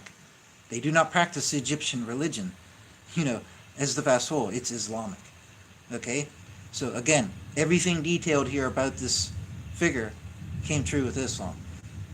And he has ruled over the treasures of gold and silver of Egypt, and over all desirable things of Egypt, and Lubim and Cushim are at his steps. Cushim was the term for Africa. At the time, it was either Cush or Ethiopia. The terms, depending on the source, are interchangeable at times. It was generally in Africa because they didn't have all the country names we do now. To all these outsiders, those living in Africa had their own names for it, right? For different places and regions. But to the outsiders, they don't have maps of Africa. So when they come into Africa, they're like, oh, we know Egypt. It's got all the big temples and the Sphinx. Everything outside of here, we're just going to call it Ethiopia or Kush. So that's historically what was happening, right? So it says here that Cushim are at his steps. That means that he subdued and conquered them as well. Doesn't necessarily mean the entirety of Africa. Look at Africa today. The majority of Africa was conquered by Islam and is still conquered by it today. Okay, so again, true. Not by Rome, but true with Islam. Okay? Then it says, and reports trouble him out of the east and out of the north, and he has gone forth in great fury to destroy and to devote many to destruction. And he planteth the tents of his palace. This is the other thing. You know, Romans didn't live in tents. Very few of these biblically mentioned nations lived in tents, but they did.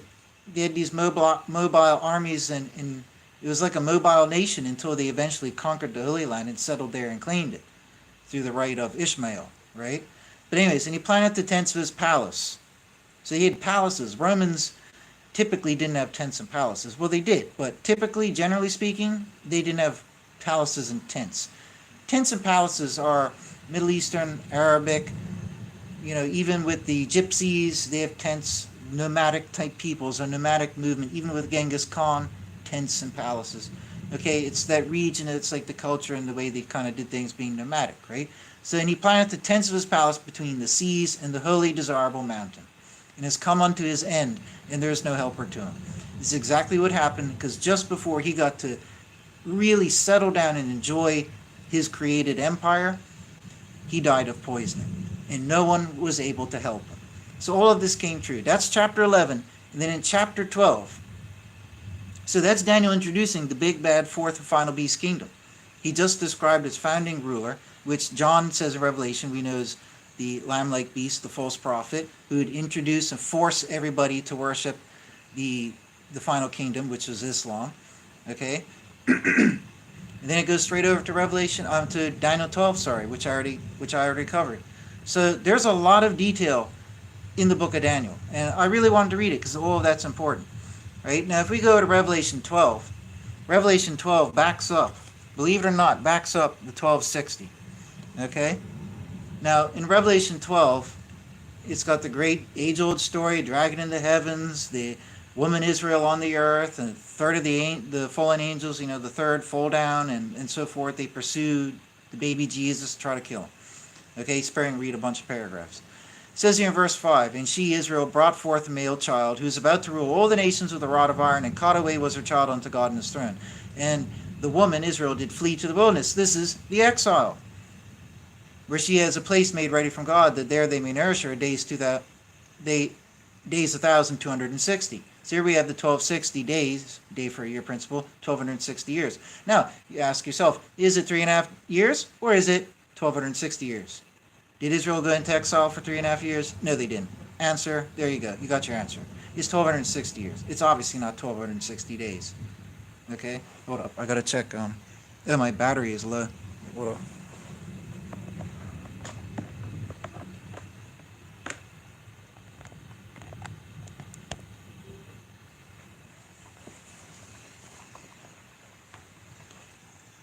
Make sure that doesn't fall over. Hopefully that helps. So it's talking about the time things keep popping up.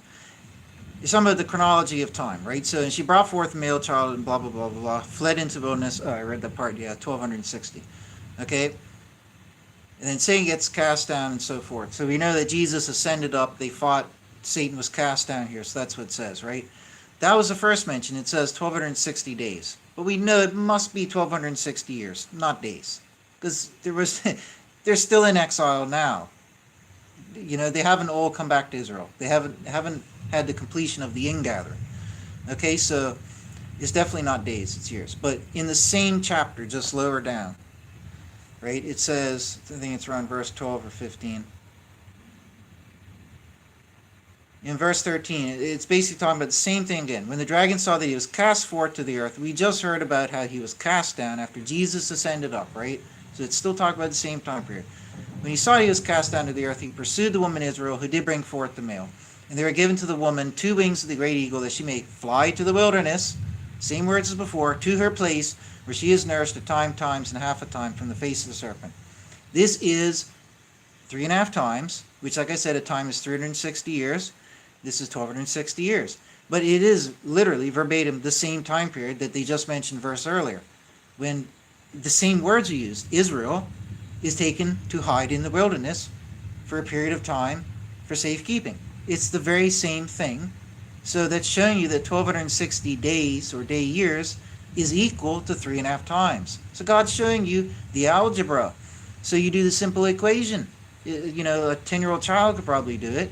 You do 1260 divided by 360, whatever it is. It comes out to a time equals 360 years. So 3.5 times 360, you get 1260. That's the answer. A lot of people in Judaism and Christianity know this. I'm not alone in saying that. People have been saying that. Right? A time is 360 years. Okay, so again, this is not talking about 3.5 years of exile, because that never occurred. It's talking about 1260 years of exile. Now, when Rome overthrew Israel in around 70 AD, there were still Jews and Christians in Israel 600 years later when Islam conquered and put siege to Jerusalem and Israel. When you had that final siege of Jerusalem, the biggest and the worst, right? So the exile hadn't completed. Daniel was told at the completion of the scattering of the holy people. And Jesus said, when you see the abomination on the Temple Mount, on the holy place, get out of there. So the completion of the scattering of the holy people was with the Dome of the Rock in 688, like I already said, right? That's where you take the measure of the exile from, that's just mentioned here. So 1260 day years in 3.5 times, we are shown by Jesus right here in Revelation 12, is from the Dome of the Rock until the rebirth of Israel. So at the Dome of the Rock, it was the completion of the scattering, and those who remained were doomed to whatever.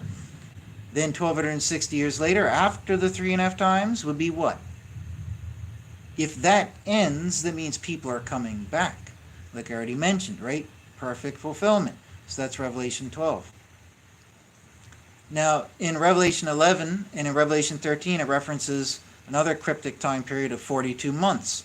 I'm going to waste too much time on this one here. This is just one of the supportive pieces of evidence. It doesn't warrant being on the board with the mighty 6 that I have here on my board, these ones, right? But 42 months is 3.5 years. Okay, we know 1260 days is 3.5 years, and we know that we can translate that to 1260 days by the day-year principle to 1260 years. So it's a little more of a stretch, but a lot of people have said the same thing. 42 months, 3.5 years, that could be a cryptic reference, just another way of cryptically referencing the 1260-year period. Now, if that idea is true, let's look at what it says. It's talking about the angels are measuring, Jerusalem and everything. And it says, the court that is without the sanctuary leave out, and thou mayest not measure it. That's the holy place, by the way, because it was given to the nations, and the holy city they shall tread down 42 months. Now, if you look at history, are you telling me that the nations only trampled Israel for 3.5 years? Islam trampled it for 1260 alone.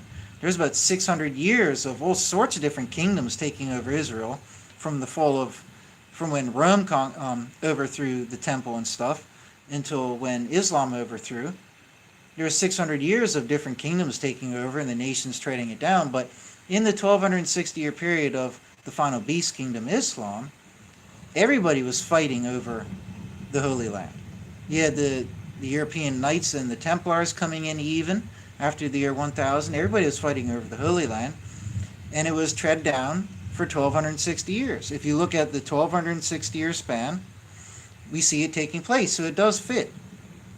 In Revelation 13:5, it says, about the fourth beast kingdom, it says that to the fourth beast kingdom was given a mouth speaking great things and evil speakings, and there was given to it authority to make war 42 months. So this shows you that the final beast kingdom is either going to rule for an actual 3.5 years or for 1260 years. Now we can see from all the other verses and evidence I've gone through that clearly Islam was the final beast kingdom. They did rule as an empire for 1260, so yeah, it's talking about 1260, not 3.5 years. A lot of Christians think that the popes or the United Nations or some secret lodge is going to show up, or that Rome is going to magically pop up in the end days, and then they're going to rule for 3.5 years, but there's going to be 7 years, and there's all these crazy theories, but none of them are actually biblical, right? At the end of the day, the 1260-year period in which the nations would trample Israel is the same period of time in which the fourth beast kingdom would rule, and make war, just like it says right there, the same time period, and that was fulfilled from 688 until 1948. Perfect, perfect fulfillment. So that is all of the evidence. Okay, the critical ones here, those three again, these here are excellent pieces of evidence as well. There's no denying it.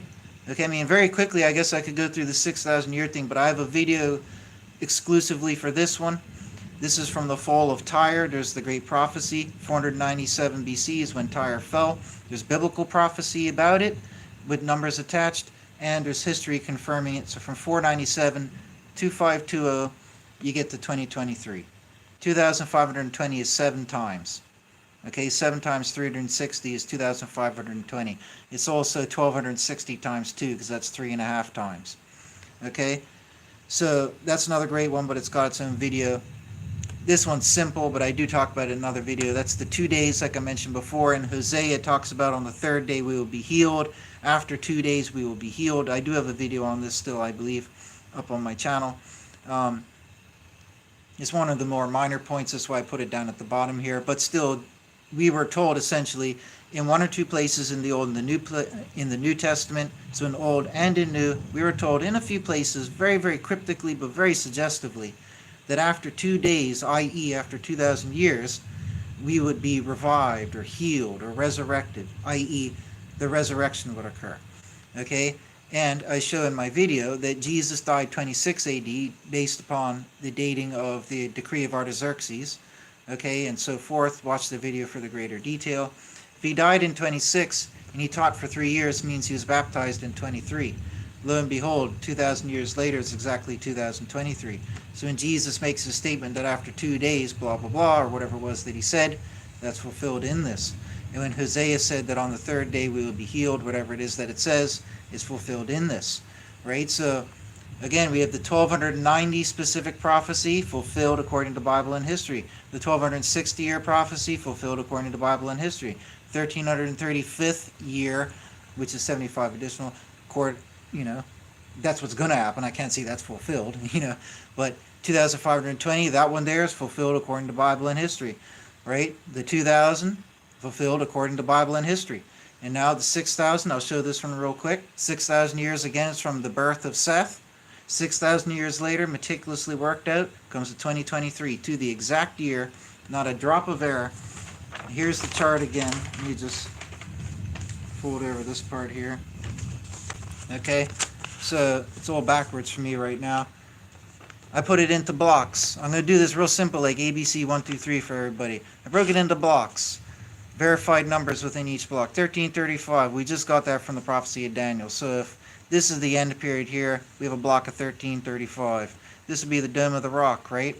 So let's start from this side here. 1978, this is from the birth of Seth. 1978 years later, you can find all the verses with these numbers in the book of Genesis. All this is like uber verified, 100% correct. Okay, we come to the year Jacob was born, which is 2,108 years. Or is it? So no, Jacob was born, 1978 after the birth of Seth. Seth being the first son of man, son of a woman. True mortal. Adam was not created as a mortal. Okay, but above our nature. He fell into our nature through punishment.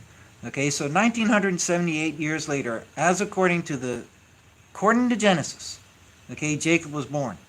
According to Genesis, we can ascertain affirmatively, 100%, that Jacob was Jacob was a certain age when he had Joseph, and Joseph was, whatever it was, 17, 19, a certain age when he entered Egypt. So we have 109 years after the birth of Jacob. In this 109th year, when Joseph entered Egypt, the Bible then tells us that they would spend, I'm just going off my memory here, refer to my long video for better and more accurate detail. They would spend 400 years, in Egypt? Yeah, they would spend 400 years in Egypt. There's a verse for that. Okay, so 400 years later, what happens here? We have the Exodus. So after the 400 years, we got the Exodus. The Bible then has a verse, I think it's in Kings, it says 480 years from the Exodus. It was the 4th year of King Solomon's reign. King Solomon reigned over Jerusalem for 40 years. So he had 36 years after that.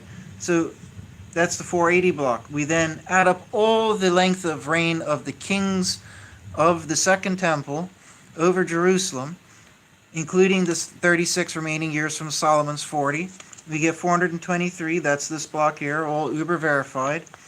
Okay, so again, real quick, this is from the birth of Seth to the birth of Jacob, from the birth of Jacob to when his child Joseph entered Egypt, and from when that period in Egypt started. 400 years later, got a verse for that. Then we got the Exodus. 480 years later, after the Exodus, as we're told, the temple was built. That's what I forgot to mention. The temple was built in the 4th year of Solomon's reign. Okay, there's a verse for that. Then we have, according to all the verses and all the numbers that God purposely gave to us, they total up to 423. That's the length of time that the Second Temple is standing. That means the Second Temple falls, therefore at the culmination of 423. We know that this was at 587 BC. Okay, so in 587 BC, we can now marry this to the Gregorian calendar, because this is not Gregorian. We can now marry this to the Gregorian calendar. So in 587 BC is the great famous fall of Israel at the hands of Nebuchadnezzar. Okay, and then according to simple arithmetic, ain't no rocket science here. We know that, and also according to history, King Artaxerxes gave a decree to rebuild Jerusalem, street and wall. King Cyrus didn't. Artaxerxes did. Now, Artaxerxes is in the Bible saying this, and in history saying this, 100% verified, Bible and history. All of my points here, all my evidence, verified Bible and history, 100%. Right? So in 457, Artaxerxes gave that decree, which is what Daniel prophesied. He said from the decree to rebuild and blah, blah, blah, there's this many years until Jesus, 483 until till the Messiah would die. So, we got fall of Israel in 587. There are 130 years from 587 to 457, which is the acclaimed year for Artaxerxes' official decree. Okay, 483 years later, according to Daniel's prophecy, would be the 69th week and Messiah would be cut off. That would be 26 AD. Okay, which means that Jesus was baptized 23 AD, which means that's precisely, the year of his baptism is exactly 666 years from when Islam would build the Dome of the Rock on the Temple Mount. No coincidence there. Sign of the Antichrist to come, right? So, 26 AD, Jesus dies. We know from simple arithmetic, 662 years later, we come to 688, which, like I already said a million times by now, is the Dome of the Rock. And then we take the simple measure that Daniel gave us, the 1335, which is the 1260 plus the final 75 to take you up until the end. So this is every last single year accounted for, biblically, all the way up to this point here, because the Bible record stops here. The Bible stops here. That's where the last books of the Bible are written. Not New Testament, but Old Testament. Okay? Then you're married to the Gregorian calendar. Bible prophecy accounts for all this. But I'm just saying, at this time period, 587, that's when the Bible stops being written. Every single year is accounted for. The 6,000 years, the 6 days in which man would work and be subject to his labor and suffering, would all end right here. That is the end. Okay? Let's just put it this way. If 2023 is not the end of days, it's still the 6,000th year to the pinprick point from the birth of Seth. Okay? Now you want to tell me this is a coincidence? This is a coincidence? I don't think so. This is not a coincidence. Right? So, again, we got the 1290-year prophecy and the 1260. We got 1290 years until this one. Then the 1260. That all shows 2023. This one shows 2023. The 6,000 years shows 2023. The 2 days, the 2,000-year statements show 2023. Okay, it's going to be in 2023. The Bible must be a real book of prophecy because all these prophecies came to pass that Daniel gave. Okay, even the ones Jesus gave. Jesus had no clue that Rome would overthrow Israel. Jesus had no clue that they would destroy the temple, but it all came to pass. Jesus couldn't, if Jesus was a fraud and if the Bible was a fraud, how could Daniel and Jesus make these specific iconic predictions that all came to pass? Right? So,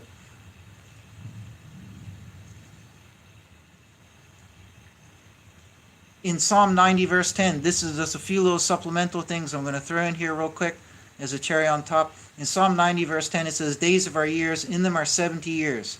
And in Judaism, they've often thought about this and realized that, and many have realized that this is something cryptic. It's talking about the end of days. It's a hint that Jerusalem and Israel would exist for 70 years, meaning it would be revived and then exist for 70 years until the judgment day arrives, right? And they literally, there are many who teach this in Judaism.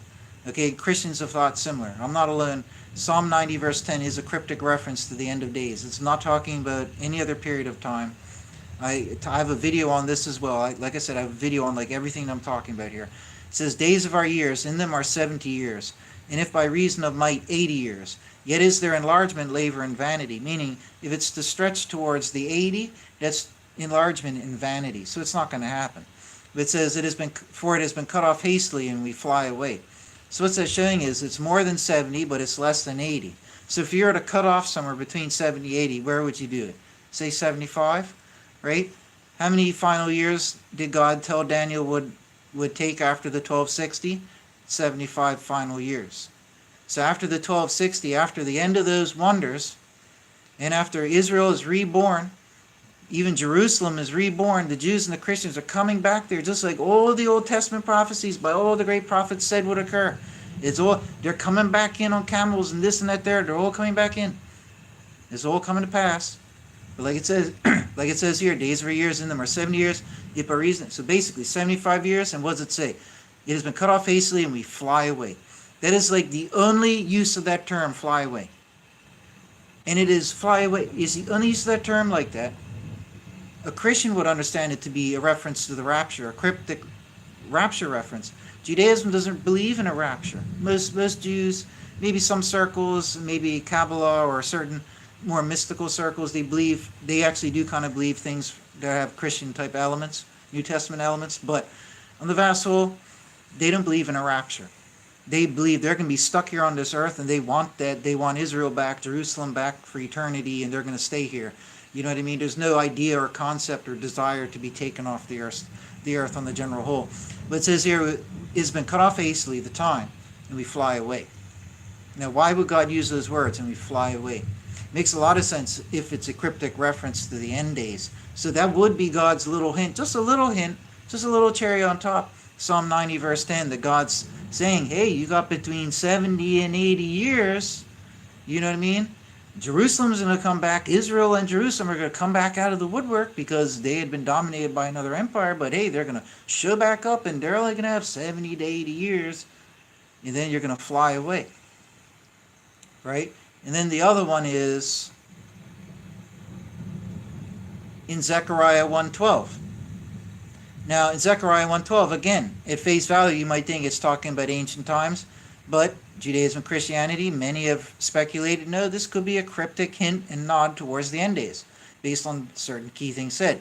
But very quickly, Zechariah 1:12, and the messenger of God answered and said, God of hosts, till when dost thou not pity Jerusalem?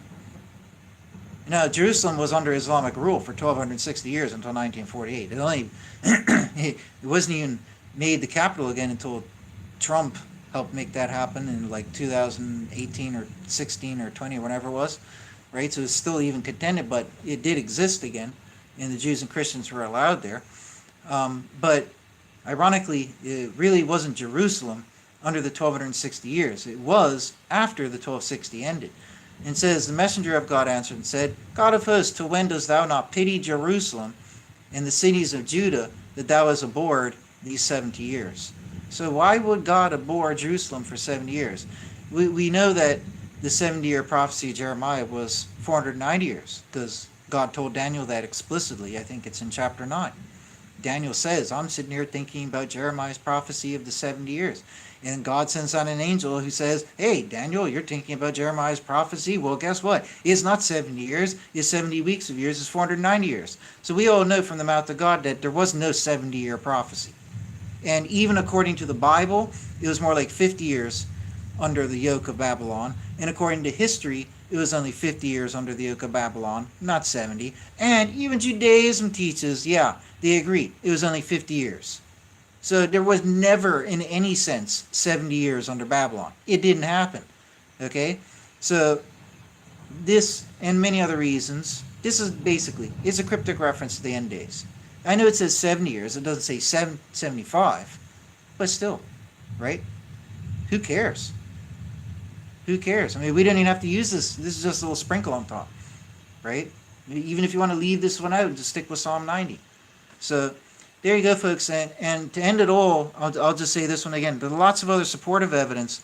One of the greatest ones is that from the creation of Adam, the book of Genesis, with all the numbers, like I detailed for the 6,000 one, right? All the numbers when you go through them. But this time you're taking it from the creation of Adam, okay? Not from the birth of Seth 130 years later. But if you take it from the creation of Adam, this is known as sometimes Eo Mundi or Anno Mundi. People have different names for it. But the AC calendar, some call it that, after creation calendar. There's different names for it.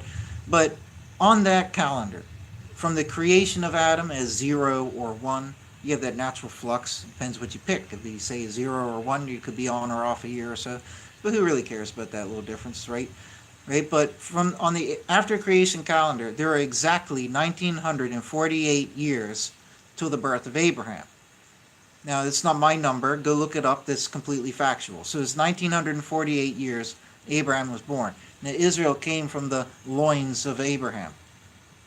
Abraham represents Israel. Abraham was born 1948 AC. Now, on the Gregorian calendar, which is based around an arbitrary year 0, which is not even the birth of Jesus. Jesus was born like 4 BC or whatever, 4 or 5, whatever it is. Irrelevant at this point right here for what I'm talking about here. But it's from an arbitrary year 0, which is close enough to the birth of Jesus, let's just say. But the Gregorian calendar can stretch infinitely to the AD or CE side, or infinitely to the BC. You could say, 10 trillion BC, or 10 trillion CE. You follow me? It's infinite, coming off of a arbitrary 0. That's Gregorian calendar. That has nothing to do, in any way, mathematically or otherwise, nothing to do with the after creation calendar, which is fixed on a point, starting from a fixed point given in a book. You know what I mean? Hey, this guy called Adam was created at this point. I'm going to give you a bunch of numbers afterwards. That's what the after creation calendar is. So, two unrelated calendars. Notice the following. You have Abraham being born 1948. You have Israel being reborn 1948 AD. So 1948 AC, Abraham is born. Abraham. 1948 AD, Israel is reborn. Coincidence? It gets better. The Bible only mentions the number 75 in terms of 75 years a few times, like 2 or 3 times. One of them, for some odd reason, it specifies, and it only talks about Abraham's age a few times. One of the times it talks about Abraham's age, and one of the only times it mentions 75 years, for some reason it points out that when Abraham was 75 years old, that God spoke to him out of the heavens, had the great calling out from God. God called out to Abraham, spoke to him, and told him to go enter the promised land and to leave the land of idolatry. 75 years after Abraham's birth. That would compute to what? 2023 AC. Now you want to tell me, in light of all the evidence I've already gone through, that it's a coincidence, a big fat mathematical, it's not even mathematical, but a big fat coincidence that 1948 birth of Abraham, 1948 rebirth of Israel, 2023 God speaks to Abraham and tells him, hey, let's go to the promised land, let's get out of here. 2023 AD is allegedly going to be the rapture and the judgment day when we fly away and get out of here. You're going to tell me that, this is a big fat coincidence? A big coincidence, you know what I mean? I don't think so. All this evidence is solid. It's all historical dates, right? 1290 is a biblical number. 603, historical date. 688, historical date. 1260 is a biblically given number from God. 688, same again. 1948, that's open history. Anybody can look that up. The other important thing to consider is the Second World War ended then, and they had just tried to wipe out Judaism. Let's not forget that too. That had just happened. Okay? It's also when the UFOs started showing up on the planet. But I'm not going to get into that now. But all these things started happening, right? Now, but 1948, rebirth of Israel, historically verified. 1335, that's a biblical number. The same 688 again. 2023 is just the algebraic solution to that formula. Simple arithmetic. That's all that is. Okay, that's the future. It's, you can't say it's historically verified yet. Okay, 2005-20. That is biblical in a sense, but this is where it gets into, it's the 7 times. But anyways, it's still biblically derived. It's not it's not invented. Others have considered similar before. I'm not alone. 497 is historical date, verified. Again, that's just the mathematical outcome, 2023. 6,000, I already went through it. It's all methodically plotted out there. You have 6,000 tangible years from blah, blah, blah. And then this one here. So the 2,000, I don't need to explain that. So all of these things are biblical. None of these numbers did I make up. I mean, the 6,000 years doesn't say there's going to be 6,000 years, but it does say there's going to be 6 days. It does suggest that Jesus comes on the dawn of the 7th millennia. So there's suggestive reason to believe the 6,000-year prophecy. But nonetheless, I mean, we don't really need to fuss about this. These are the greater things. This is where Daniel asked for time and numbers. God gave him time and numbers. That's more important. These are just extra things to help solidify it further. But they are 6 great pieces of proof. All of this is biblical numbers. You know what I mean, right? All these historical numbers. Nothing is inflated. Nothing is exaggerated. Nothing is twisted. It's all 100% precision, diamond cut, solid foundation. The Bible tells us that 2023 is going to be the end.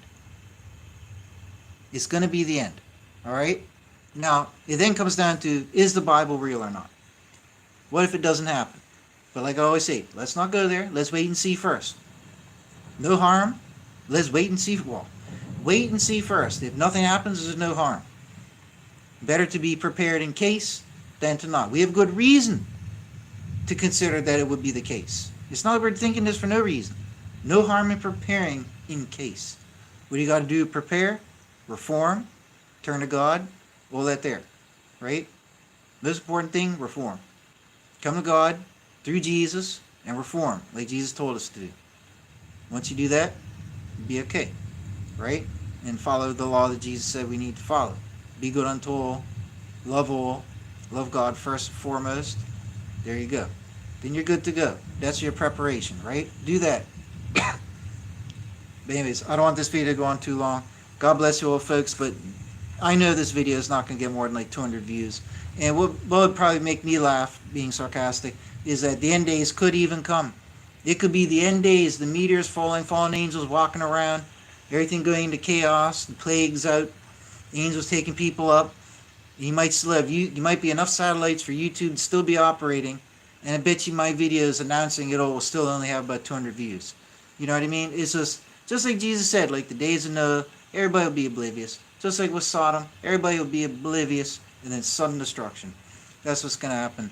Meteors and fire coming down from the heavens is what it's going to be. That's what almost everything talked about in Revelation is meteors and fire coming down from the heavens. Almost all the trumpet, seals, and vials, that's what it's talking about. Meteors and fire coming down. Cosmic destruction. Elements burning with great heat, and all of that good stuff. You know what I mean? And those who will be redeemed to be taken away in time and rescued by the angels, by the messengers, I should say, the celestial messengers who will come to save us with Jesus. So, anyways, folks, that's why it's so important. It's critically important that everybody understand this. 2023 is going to be the end. We can only hope, believe that the Bible is a real book of prophecy. And, 1948 is fixed in history. Even if people want to argue about other dates, more ancient dates, look, 1948. 75 years to the 1335th, that fixes in 2023. You can't take away from that. It could be at the start of 2023 or anywhere up until the end of 2023. It might happen just before. It might happen just after. Who would raise a fist and shake it? You know what I mean? But according to the Bible, it should happen in 2023. And if we're believers in the Word, then we should believe it likewise, because God basically verbatim told us, and He told us that it would be unsealed and the knowledge would be spread and multiplied in those final days, which is the final generation. So we got to do our duty like God wants it to share the knowledge. I worked very hard on this stuff. Please give me credit. I don't want any money for it. I would love to get money from people, but I'm not going to ask for money. I don't have a means to accept money. My channel's not monetized. I'm really too lazy to go do that, and I don't want to do it. You know what I mean? So there's all sorts of crazy people out there that like to throw money around. I'm just saying all that for reference now. I don't want it to become something where people keep throwing money at me or something stupid. All you need to do is spread the message and at least just give me credit for it. You don't need to know my name, you know what I mean? Just say, hey, Enoch the Witness. That's all you need to do. I'm not going to give people my name so they can give me credit. I do have a systematic theology book. You could go buy that if you want to help me out. Go do that. Help spread the real gospel of Christianity that's been suppressed by all the different churches for 2,000 years. Go do that if you want to make a difference. I still haven't claimed one paycheck from that book yet. Not yet. I have not claimed one check. I have not got $1 to my name from that book yet. Right? So if you want to help out the cause, spread the message, give me credit for it, support my book, get my book, study my book. There you go. That's all you got to do. But the most important thing is the message. Get the message out there. Okay? Get the message out there. But may God, sorry to say it, but may God keep his eye on and punish anybody who tries to pilfer my knowledge and discoveries and my hard work for their own gain. Because many could take this and make it into a DVD or a book, sell 10 million copies and make $500 million. There's a lot of Christians in the world. If everybody was convinced, this is very convincing evidence. But luckily I have most of all this copyrighted in my book and elsewhere. So, if it had to come to that, I could do that legal route. But, things don't need to go like that. If the end day is around the corner, why are you going to go make a book, try to profit off somebody else's hard work when you'll just be judged for it on Judgment Day? But anyways, I'm just saying this. It's already been copyrighted. Amazon and them are a pretty powerful company with big legal teams. So anyways, folks, God bless you all. Everybody take care. Get ready. It's coming.